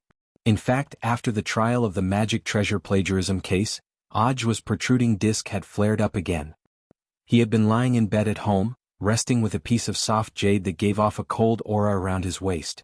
Generally speaking, the pain caused by a protruding disc would lessen a lot if he lay down for half an hour. But Wang Ling realized that he couldn't delay any longer. He directly manipulated Audiobook's body to teleport to a thicket near Songhai First Prison, and then walked out of it. This wasn't Audiobook's first time here, and returning to the prison felt like returning home. Seeing that it was Audiobook, the guards at the gate opened the gate one after another without even checking his ID. There were scanners at the prison gates to prevent people from changing their appearance and sneaking in. They could even detect true immortals. Thus, it was almost impossible for someone to disguise themselves as Audiobook and sneak into the prison. Only an almighty like Wang Ling, who possessed heavenly Tao, wouldn't give himself away. Director Zhua, you're here again. I've already tidied up the guest room for you. If you're busy today, you can directly stay in there. Wang Ling was stunned. There was actually a private guest room for Audiobook in this prison.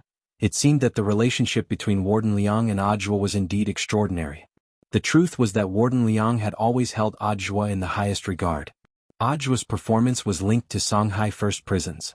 Now that more and more bigwigs had been arrested and sent to Songhai First Prison, the reputation of the prison and Warden Liang's reputation in the outside world had been boosted by several halos. The salaries of all the prison staff had also increased substantially. So when everyone saw Ajua arrive, they all had smiles on their faces. Wang Ling wasn't good at smiling, but in order not to give himself away, he used Ajua's body to make several fake smiles in a row. Although they looked fake, at least he managed to bluff his way through. In the special prison cell, the old devil, master of immortal mansion Qing Yu and evil sword god were still locked up together. Father Zheng and Wu Yuanji, who had just been detained, were locked up in separate high-class cells. These two were high-class prisoners, and after the first trial, Father Zheng was finally sentenced to 8 years in prison, which could already be considered a light punishment. Furthermore, Father Zheng's repentance was pretty good, and he and Wu Yuanji were locked up separately, so the conditions around them weren't too bad. As for Wu Yuanji, he was very miserable. Although it was also a high-class cell, Wu Yuanji's cell was heavily guarded. This devil's lawyer had once relied on his own strength to free a lot of prisoners who had originally been facing heavy sentences. The prison guards of Songhai First Prison had held a deep grudge against Wu Yuanji in those years. Now that Wu Yuanji had been arrested, he would naturally receive some special, preferential treatment. Wu Yuanji. A prison guard walked into Wu Yuanji's cell. In order to satisfy the mental needs of the 3 special felons in the special prison cell, and to prevent them from suffering from mental illness in the prison's enclosed environment for a long time, you are now required to play mahjong with them for an hour every day. Wu Yuanji. When he reached the entrance of the special prison cell, he saw 2 prison guards carrying a prisoner covered with a white cloth out of the cell. The prisoner was about to be sent for emergency treatment. Wu Yuanji, this is. Prison guard, the last one to play mahjong with them. Wu Yuanji, prison guard, don't try to play tricks while playing mahjong. Otherwise you'll be the next one to be carried out. Wu Yuanji. Chapter 1057. Using Ajua's body, Wang Ling felt that it was much more convenient to do things in prison. Ajua was like a free pass and he could go anywhere he wanted. Even in the special prison area, he didn't need to report to Warden Liang. He just needed to let the prison guards know. This wasn't a violation of the rules, since it was Ajua who had captured the old devil and his group in the official news report, so it was understandable for him to visit them. Wang Ling decided to go see Father Zheng first. Father Zheng was naturally in a very good mood now that his grievances had been cleared. Even if he had to go to jail, he would accept it. The prison had already prepared a job for Father Zheng. If he worked hard, he might be able to get out earlier with a reduced sentence. Wang Ling met Father Zheng in a factory inside the prison, where he was pouring talisman paper pulp into a machine. This was a talisman factory, and Father Zheng and his fellow prisoners were working on producing talisman paper for drawing talismans. Talismans were a necessity in the cultivation world, and billions of talisman paper were consumed every day. Most of these were cleaning talismans, or purification talismans, and so on, which were used to keep the city clean and filter out poisonous particles in the air, in order to restore freshness to the city and give the citizens a blue sky. To maintain such a large consumption, the production of talisman paper was very important. Thus, 90% of the talisman paper consumed every day was basically produced by prisoners working day and night in various prisons across the country. Talismans like the cleaning talisman were relatively cheap to make, and didn't need to be made of very good paper. It was best to reduce costs and maintain the environment. If they used a large processing plant to import high-grade talisman paper instead, it would be like killing a chicken with a butcher's knife. Of course, apart from producing talisman paper, Father Zheng's most important task was to draw talismans. Father Zheng was currently the person with the highest realm in this factory, and he also had some experience in drawing talismans. Not only could he produce thousands of simple talismans like the cleaning talisman in a day, he could also teach his fellow prisoners how to draw them. This way the prison wouldn't have to hire someone to draw them and would save a lot of money. Father Zheng's move not only saved the prison money, it could also be considered a way for his fellow prisoners to make a living. After they got out of prison, they definitely wouldn't be jobless. As long as they could draw cleaning talismans, they could join a talisman processing company to make money. Although the salary was not high, it was not a problem for him to support himself. Moreover, as long as one was willing to work in a talisman processing company, one could try to draw higher-level talismans. After a long time, one could also be promoted. Thus, Warden Liang was naturally happy to see this result. This month, it was likely that the red flags of all the major prisons would stop at his Songhai First Prison. When Wang Ling arrived at the processing plant, he saw Father Zheng working hard from a distance. "Director Zhua, should I bring Zheng Tianxiang over to you?" asked a prison guard who was supervising the factory. Shifu, just wave your hand. Ajua's voice sounded. Wang Ling made a hand gesture in accordance with Ajua's words. The prison guard quickly understood what he meant, and after nodding at Ajua, he quickly retreated. He didn't get too close to Zheng Tianqiang. This distance was enough for him to use his soul sense to explore. Standing on the spot, Wang Ling frowned deeply at the information he had obtained from Zheng Tianqiang. It was very clear that Father Zheng's newly awakened strength wasn't his own, but an external force. This force was very similar to the shock wave from Mother Wang's fetal movement in the Wang family's small villa. Was it An Wan who had given them strength? Wang Ling never thought that his little sister would actually be stronger than he had imagined. Mother Wang had been pregnant for less than a month, but she already had self-awareness and had even given outsiders strength. And this strength had probably spread from the box of frozen dumplings. This was a surprising result. What a naughty little sister. But at least Wang Ling now knew how his little sister Wang Nuan could give others strength. Why did she have to start with frozen dumplings? This was enough to prove that An Nuan's current strength couldn't be directly bestowed, and could only be used indirectly. For example, she could inject her own energy into a bag of frozen food, and the person who ate it would become the inheritor of this strength. Apart from this, Wang Ling also realized that Father Zheng and Wu Yuanji's strength had something in common with their shadows. It was as if their shadows had been endowed with some kind of consciousness, and could interact with their bodies in some way. This was also the reason why Father Zheng and Wu Yuanji could borrow the power of shadows to travel back and forth between computer screens. But it was very clear that while shadows were powerful, Father Zheng and Wu Yuanji's awakening wasn't complete. They had been bestowed with the power of shadows, but hadn't been able to unleash their true strength. Using shadows to travel back and forth between screens was just a routine operation. Just as Wang Ling was about to probe deeper with his spiritual senses, a hidden murderous intent came from outside the prison. Songhai First Prison. Ever since the last time Shadow Stream people had broken through the walls to escape, the high walls and barrier around the prison had been reinforced. Not everyone could enter the prison as easily as Ajua. At that moment, someone was looking down at Songhai First Prison from high ground. Baiyu was dressed entirely in white, and his clothes fluttered in the wind. Everyone, our mission this time is only Zheng Tianqiang and Wu Yuanji. Everyone must capture these two alive. After returning from the world of the Palace of Mirrors, the Black Shadow Army had been waiting for the data on the Shadow Wave.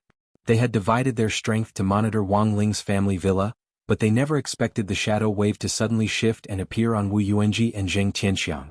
Baiyu Quan was overjoyed at this discovery. As long as they could capture these two people with the Shadow Wave, there was hope for them to revitalize their force. Unfortunately, Wu Yuanji and Zheng Tianqiang, these two idiots, didn't know how to thoroughly activate their formidable power. Prison break.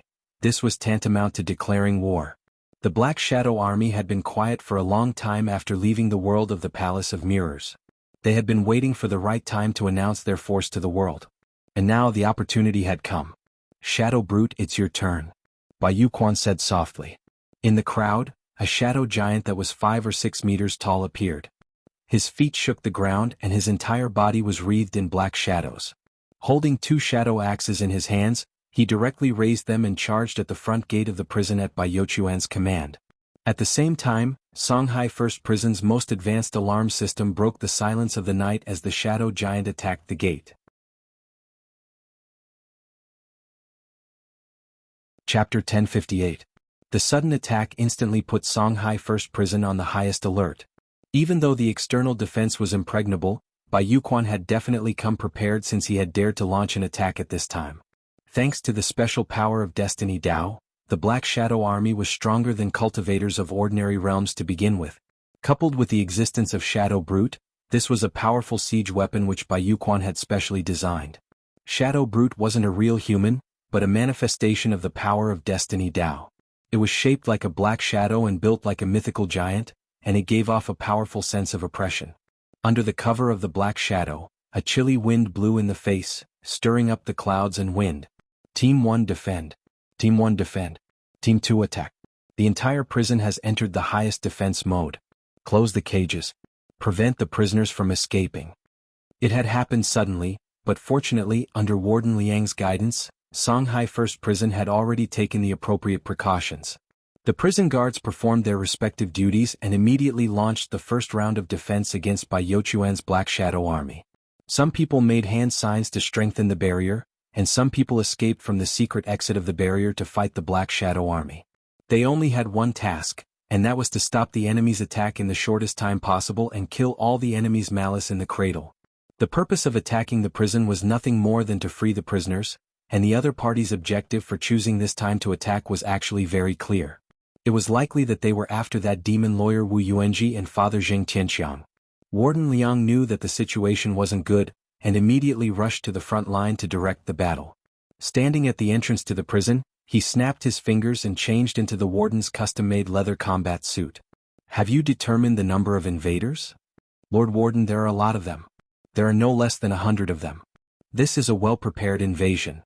Warden Liang immediately frowned. "Call the city police station immediately and ask for reinforcements from the nearest Immortal Arts mobile squad." "Yes." After doing all this, Warden Liang's gaze turned to the giant shadow brute, who was trying to tear the barrier apart. As the warden, he could tell at a glance that this big guy was probably the most difficult person to deal with. Netherworld chains.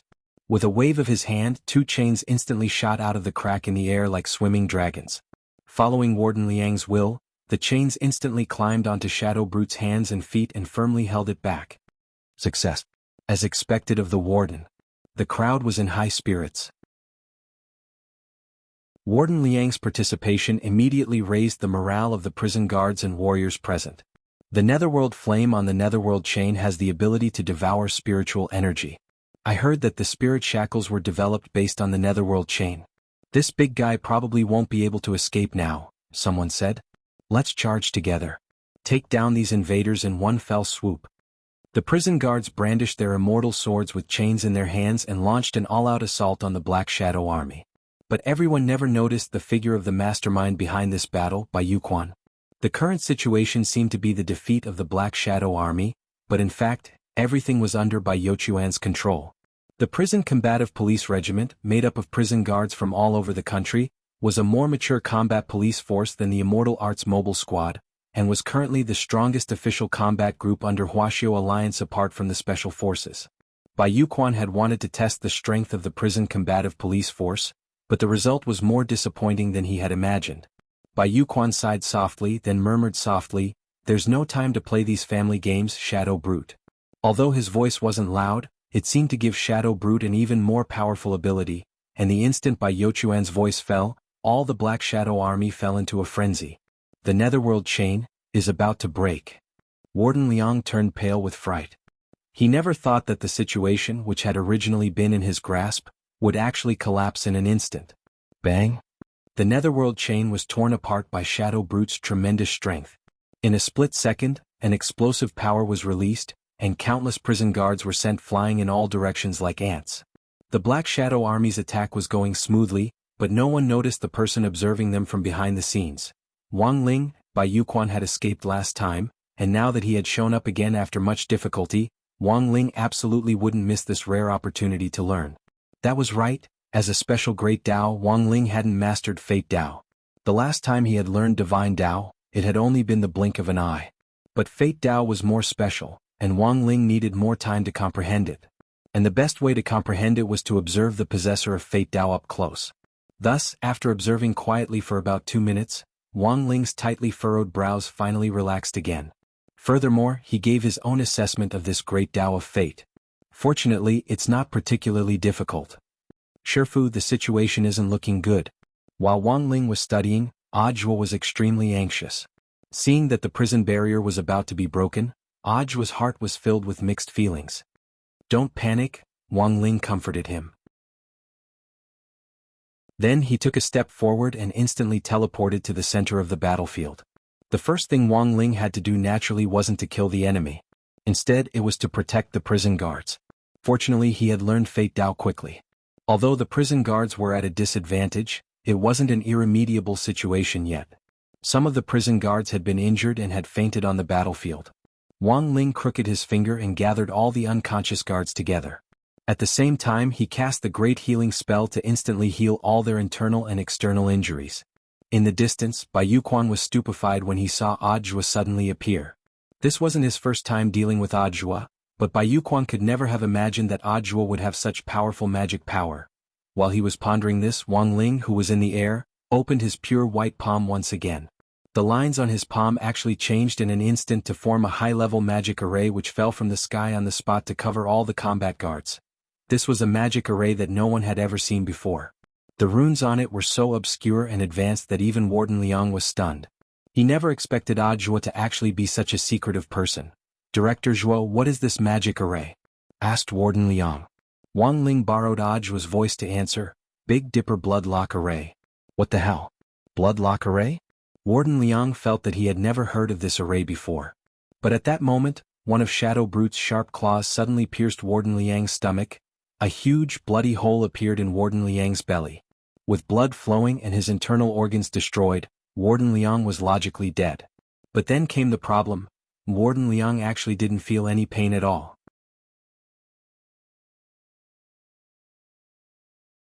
Chapter 1059. The Big Dipper Bloodlock Array. It was one of the branches of the Great Bloodlock spell, one of the 30,000 heavenly Dao that Wang Ling had mastered. Combined with the Great Array spell, it was possible to achieve the instantaneous effect of fusing a spell and array. It was this Great Array spell that gave the lines on Wang Ling's palm a soul-like consciousness the instant it fell, and it swiftly outlined the array that Wang Ling wanted to set up. Then Wang Ling only needed to press his palm down, and the array would be complete. Shadow Brute was one of the incarnations of Fate Dao, and was extremely difficult to deal with. Warden Liang was very strong, but he still wasn't Shadow Brute's match in terms of true fighting strength. But Wang Ling was well aware that as an incarnation of Heavenly Dao, Shadow Brute didn't have a strong endurance. Once it ran out of energy it would have to go back and replenish itself like recharging. It was precisely because of this that Wang Ling had instantly grasped its weakness. There were so many people in the prison combative police regiment that it would be too conspicuous to use the clone spell to provide one-on-one support, so Wang Ling decided to use the Great Bloodlock spell to create an opportunity. There was no Heavenly Dao more durable than the Great Bloodlock spell. According to the rules, this Heavenly Dao consumed spirit energy every minute and every second, but Wang Ling's primordial qi could be described as inexhaustible. In the end, there were very few freaks like Wang Ling in this world who could ignore energy consumption. No need to panic, everyone. Director Zhuo must have anticipated this situation and set up the array in advance. We're all currently in a state of bloodlock, so we won't feel any pain.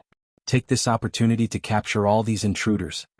Warden Liang roared, and the prison combative police instantly regained their fiery fighting spirit as their fighting spirit was reignited. In the air, Wang Ling watched Bai Youquan's figure from afar. This time he was using Zhuo's body, so he didn't need to worry about who would be the scapegoat. In addition, this was also beneficial to Zhuo himself. While he was in Wang Ling's body, Zhuo could actually learn a lot of combat skills such as the angle at which Wang Ling slapped him. Zhuo was also able to sense Wang Ling's movements up close while he was in Wang Ling's body. Normally, he probably wouldn't even have been able to see Wang Ling's movements clearly. Zhuo's heart surged with emotion at this immensely rewarding close-range instruction. He had never thought that one day his body would actually be able to release such a powerful Heavenly Dao spell. This Zhuo is even stronger than in the news reports? Bai Youquan was also shocked by Zhuo's sudden attack. He had investigated Zhuo and found that he was a solid golden core cultivator. Logically speaking, it was impossible for him to use such a powerful Heavenly Dao spell. But if Zhuo really was that strong, this attack actually hadn't been a loss. At least they had figured out a potentially powerful enemy. Why not try again? To see how awesome this Zhuo was? Bai Youquan suddenly felt a burst of excitement in his heart. He came up with a bold idea. Wang Ling operated Zhuo's body. Although he hadn't been used to the problem of a protruding disc in the beginning, after a period of getting used to it, he had already completely accepted the configuration of this body. Although it was a far cry from his own body, in any case, this was his disciple's body, and it wasn't as bad as he had imagined. King's Eye. Wang Ling raised his fingers and drew a line across his pupil. In a flash, his left eye turned fiery red, and even his pupil split into a three-petaled golden flower. Wang Ling was worried that Zhuo's body wouldn't be able to withstand the full power of the King's Eye, so he only used half of its power. But even half was already fierce enough. In the air, Wang Ling turned into a beam of golden light as he charged at Bai Youquan. A powerful destructive force swept through the air, creating a deep gully in the ground as he moved. Bai Youquan's eyes twitched at such a powerful destructive force, but it was clear that he wasn't an ordinary person. The moment Wang Ling's body passed through him, Bai Yuquan completed his shadow transformation and his body became transparent. Was it the power of shadows again? Wang Ling was now 100% certain that this new Black Shadow army was inextricably linked to his unborn younger sister, Wang Nuan. Thinking back to how this group of people had retreated so cleanly in the Palace of Mirrors, not leaving a single trace behind, Wang Ling now recalled that it had actually been at that time that Mother Wang had become pregnant with Wang Nuan. Was there really such a coincidence in this world? Wang Ling was aware of the gravity of this matter. They actually dared to set their sights on Nuan? Aren't these people a little too daring? Wang Ling didn't want to be a siscon, but as an older brother, he had to fulfill his responsibility to protect his little sister. Bai Yuquan, he had to catch this person and then ferret out the mastermind behind all of this. He remembered that Wang Ming had mentioned to him about the dream, and that there was an imposter who looked exactly like Wang Ling who was managing everything behind the scenes. Not only had President Bai and Devil Gut Fungus Lord been resurrected, even President Bai's son, Bai Yuquan, had been put in an important position by the other party. It was just that at first Wang Ling hadn't thought that this imposter's real target would actually be Wang Nuan. You can't hurt me. In his shadow state, Bai Yuquan was completely immune to physical attacks. Wang Ling's attack just now had been fierce, but it hadn't hit him. Wang Ling gave Bai Yuquan's arrogance a forward evaluation. Out of 100 secrets, one slip up. When Bai Yuquan came back to his senses, he was astonished to find that a mark had been placed on his soul at some point in time. The physical attack just now had just been a feint. From the very beginning, Wang Ling had been aiming for his soul. The King's Eye Soul Lock. No matter how far you ran, as long as Wang Ling willed it, he could instantly capture the soul shackler and detain him. Even the old devil and evil sword god back then hadn't received this kind of treatment. Wang Ling was too afraid that the other party would run away just like that, and if he let the other party escape this time, who knew when he would get another chance? Compared with investigating on his own, Wang Ling preferred this kind of confident, suicidal behavior. Bai Yuquan had overestimated his strength. At that moment, he saw this terrifying general administration of 100 schools walking toward him step by step. Kneel. Wang Ling stared at Bai Yuquan without the slightest hint of friendliness on his face, but his words were unquestionable. This wasn't a tone of discussion, but a kind of law of heavenly Tao similar to a decree. Once spoken, the law would be enforced. Bai Yuquan's knees couldn't take the pressure after just saying these two words, and they completely bent and hit the ground heavily. Survey. Do you think Wang Ling is a siscon? 1. Yes, please reply. 1. 2. No, please reply. 2.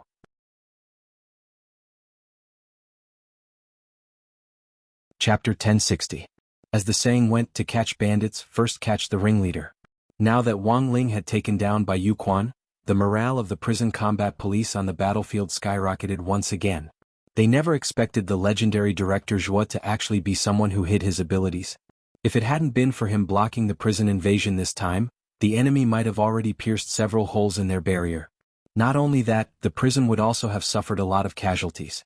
If this matter got out, it would definitely have a huge impact on the sense of security of Songhai City's residents. What kind of place was a prison?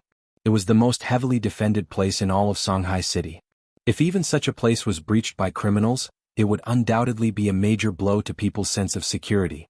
In an era of scientific cultivation, peace had always been the main theme of the world. People had always scoffed at the actions of these thugs, and even resisted and condemned them. Someone once said, "If you think your motherland isn't good, you can build it. If you think the government isn't good, you can take the civil service exam to become an official. If you think citizens have no quality, you can start from today and become a high-quality citizen yourself, and use your actions to influence more people. If you think your compatriots are stupid and ignorant, then work hard to learn from them and try to change them instead of blindly choosing to complain, curse, flee, or even smash and riot. The motherland you are standing on will be like you. If you are in the light, it will not be in the dark. If you are positive, you will no longer listen to the rumors and slanders of those who have given up on themselves. What you can do, what you can say, there is a bit of heat and a bit of light, just like how fireflies can also give off a bit of light in the dark. From now on, if there is no torch in the world, we will be the only light." But unfortunately, there was a small group of people who didn't understand this truth. They held up bricks and proclaimed that they were powerless civilians, turning what should have been a peaceful appeal into a smashing farce. Violence should be stopped at all times. What was more, this was a group of people with unknown origins who were trying in vain to attack the prison. The King's Eye had already locked onto Bai Yuquan's soul, and he gritted his teeth in an attempt to make a final struggle. He was the leader of this prison break, and naturally had to think of a way to escape. In the next moment, Bai Yuquan curled up on the ground and screamed in pain. Through the king's eye, Wang Ling could clearly see that Bai Yuquan was trying to cut open his own soul. The Tao of Fate was a special type of Grand Tao. Those who possessed the Tao of Fate could borrow life from the River of Fate to change their fate and achieve the goal of immortality. This was a great Tao that could manipulate parallel spaces. In other words, if Bai Yuquan gave up his soul here, then in the parallel space, another Bai Yuquan would give up his soul and move into the current Bai Yuquan's body. This was the truth of fate. He didn't understand how fate Tao worked at first. But now, everything was different. In reality, Bai Yuquan's train of thought was feasible. His soul had been locked by the king's eye, so as long as he cut and replaced it, he would be able to escape the king's eye's soul lock. You want to use fate Tao to transfer a new soul from a parallel dimension? Wang Ling fixed his eyes on Bai Yuquan. Bai Yuquan's soul trembled at these words, and he felt like his thoughts were being stolen.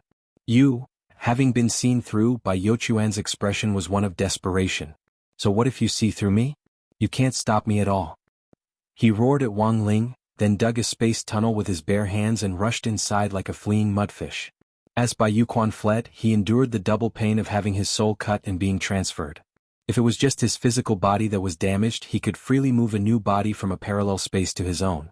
Those who had mastered Fate Tao could move at least 10,000 parallel spaces and use them for themselves, which was equivalent to having 10,000 lives.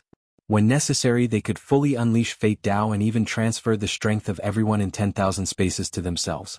But that was a solitary act, and was also the ultimate profound meaning of Fate Tao. 10,000 elements returned to one. Once he did this, 10,000 lives would be gathered in one body. If he died, he would really die. Bai Yuquan didn't have the guts. Besides, his Fate Tao was a power given to him by someone else, and could only manipulate 100 spaces. If he used 10,000 elements returned to one, and died, all the existences in the parallel spaces would be instantly erased. Bai Yuquan would no longer exist in the entire universe. Hurry up a bit more.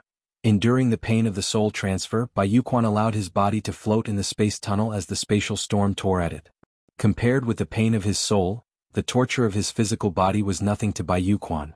But very quickly, Bai Yuquan realized that something unexpected had happened during the soul transfer. A force seemed to be preventing him from transferring power from the parallel spaces. In the next moment, Bai Yuquan realized that a crack had actually appeared at the bottom of the space tunnel, and a golden red eye was staring at him from the center of the crack. Bai Yuquan was instantly sucked into the crack. When Bai Yuquan came back to his senses, he fell to his knees in front of Wang Ling once again. Using the space crack, Bai Yuquan thought that he had already fled tens of thousands of li away. But in the blink of an eye, the king's eye chased after his soul. Bai Yuquan was pulled back in front of Wang Ling. Distance to inches. No matter how Bai Yuquan escaped, he couldn't shake off Wang Ling's pursuit. It's you stopped me? Bai Yuquan's soul wasn't replaced by another soul from the parallel space as he had hoped. He stared at Wang Ling with an incredulous expression on his face. You're not Ajua. Bai Yuquan could see that something was wrong, but what could he do? Even if Bai Yuquan said it, no one would believe the words of a criminal. Wang Ling pointed a sword at Bai Yuquan. His voice echoed in Bai Yuquan's mind. I've already devoured your Fate Tao. Now you only have one life. You have mastered Fate Tao? Bai Yuquan didn't dare believe it. It was as if he had already guessed the identity of the person hiding in Ajua's body, but he didn't dare say it aloud. Is it very difficult? Wang Ling crouched down and stared at Bai Yuquan. He stretched out one hand and pinched Bai Yuquan's chin. Tell me, what's your purpose? Survey, Bai Yuquan's life or death is up to you. Reply to a digital poll. 1. Write him to death. 2. Keep him alive to continue torturing him.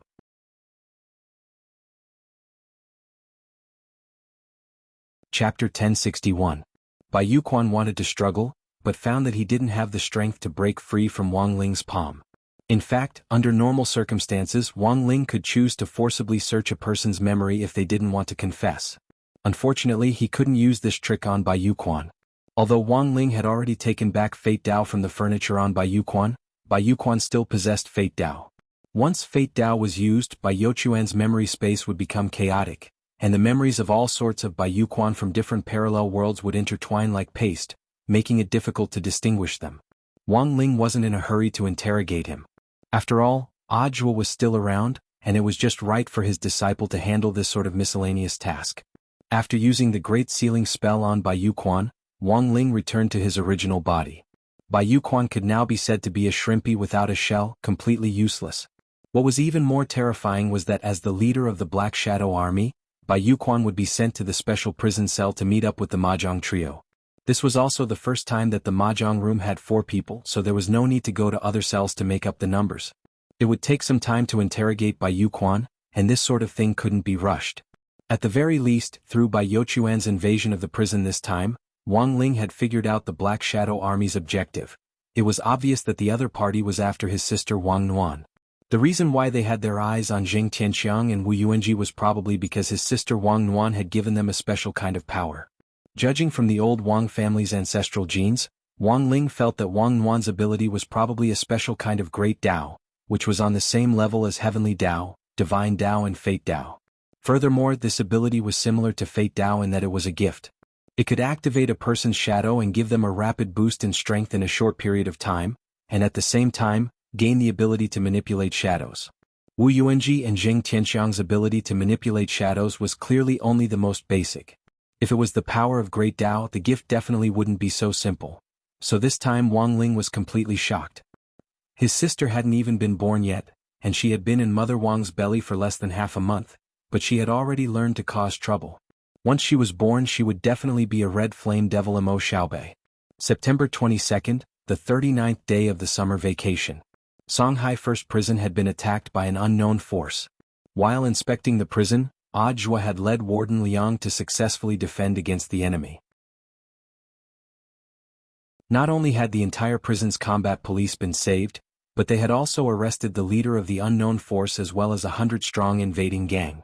Ajua's reputation became even greater than before. Last night, the scene of Wang Ling possessing Ajua's body and using a Heavenly Dao spell had been perfectly recorded by the surveillance cameras. Although no one understood what spell it was, just looking at the cryptic and complex array symbols of the Big Dipper Bloodlock array was enough to stun them. Some of Ajua's peers in particular were secretly anti-fans who advocated that Ajua only looked impressive and didn't have any real ability. Because Ajua didn't have reliable battle footage as evidence every time, he basically ran off to claim credit afterward, which made a lot of people feel dissatisfied. How could such a person be the commander? But the fighting strength that Ajua had displayed last night instantly rendered this bunch of haters speechless. Forget that smooth fighting posture, they couldn't even find the array runes that he had set up in the dictionary. Thus, the moment the surveillance footage was released, Ajua's reputation among his peers instantly soared, and he was even given a new nickname, the man who secretly tutored others behind their backs. Wang Ling paid close attention to the interrogation, and would immediately report back to him if there was any progress on Ajua's side. As for Wang Ling, he was also worried about 2 things. Based on the fluctuations coming from Wu Yuanji and Jing Tianxiang, Wang Ling judged that while it was Wang Nuan who had given them their abilities, she hadn't done it on purpose. It had been an unintentional mistake. Wang Nuan had been pregnant for 10 months, and it was likely that there would be a lot of fetal movements during this period. Wang Ling was already very proficient at drawing talisman seals, so he wondered if he should draw one for An Nuan as well. That way he could at least prevent Wang Nuan's energy from leaking out when she was rolling around in her belly. So that morning, while the news was playing about Ajua, Wang Ling and Father Wang brought up Wang Nuan. Drawing talisman seals required an additional fee, which was roughly 1,000 HNY for talisman paper and special raw materials. This wasn't a lot of money. In fact, as long as Wang Ling used his identity as Ling Jinren to ask anyone in the group for the money, no one would refuse. But Wang Ling wasn't in the habit of asking outsiders for money.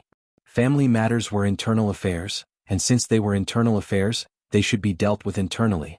This was also one of the family rules that Father and Mother Wang had set for Wang Ling since he was young.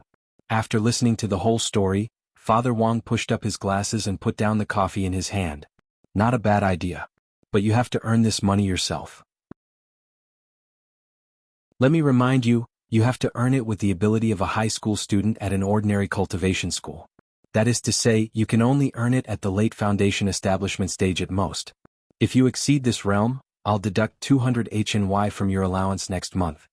Wang Ling had thought that Father Wang would agree right away, but he hadn't expected his biological father to actually ask him to earn it himself, as expected of his biological father.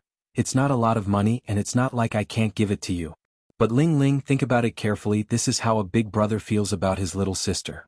If the talisman you drew for your little sister is made from your own blood and sweat, I believe that Anwan will be very touched after she's born.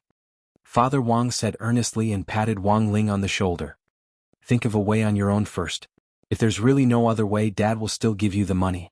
These words were impeccable, and in the end Wang Ling couldn't find an excuse to reach out. Looking at Wang Ling's back as he went upstairs, Father Wang felt a sense of satisfaction in his heart. In order to ensure that old Wang's brother and sister would live in harmony in the future, Father Wang had long since decided to groom Wang Ling into a siscon from the moment Mother Wang had become pregnant with Wang Nuan. At this point in time it actually wasn't over yet, and so, the second thing that worried Wang Ling came: working. He, a 16-year-old high school student, working, would anyone want him? Wang Ling was deeply doubtful about this. Wang Ling decided to first calculate what he could do. The Wang family's working rules forbade him from using his innate Heavenly Dao ability to earn money. That was to say, the fact that Wang Ling could easily use Heavenly Dao spells to earn money was directly overruled by this law. So, aside from these whimsical jobs, what else could he do? Become a temporary salesperson in a convenience store? Hand out leaflets on the streets? Or work at a Kaifeng restaurant? Little survey, where do you think Wang Ling should work?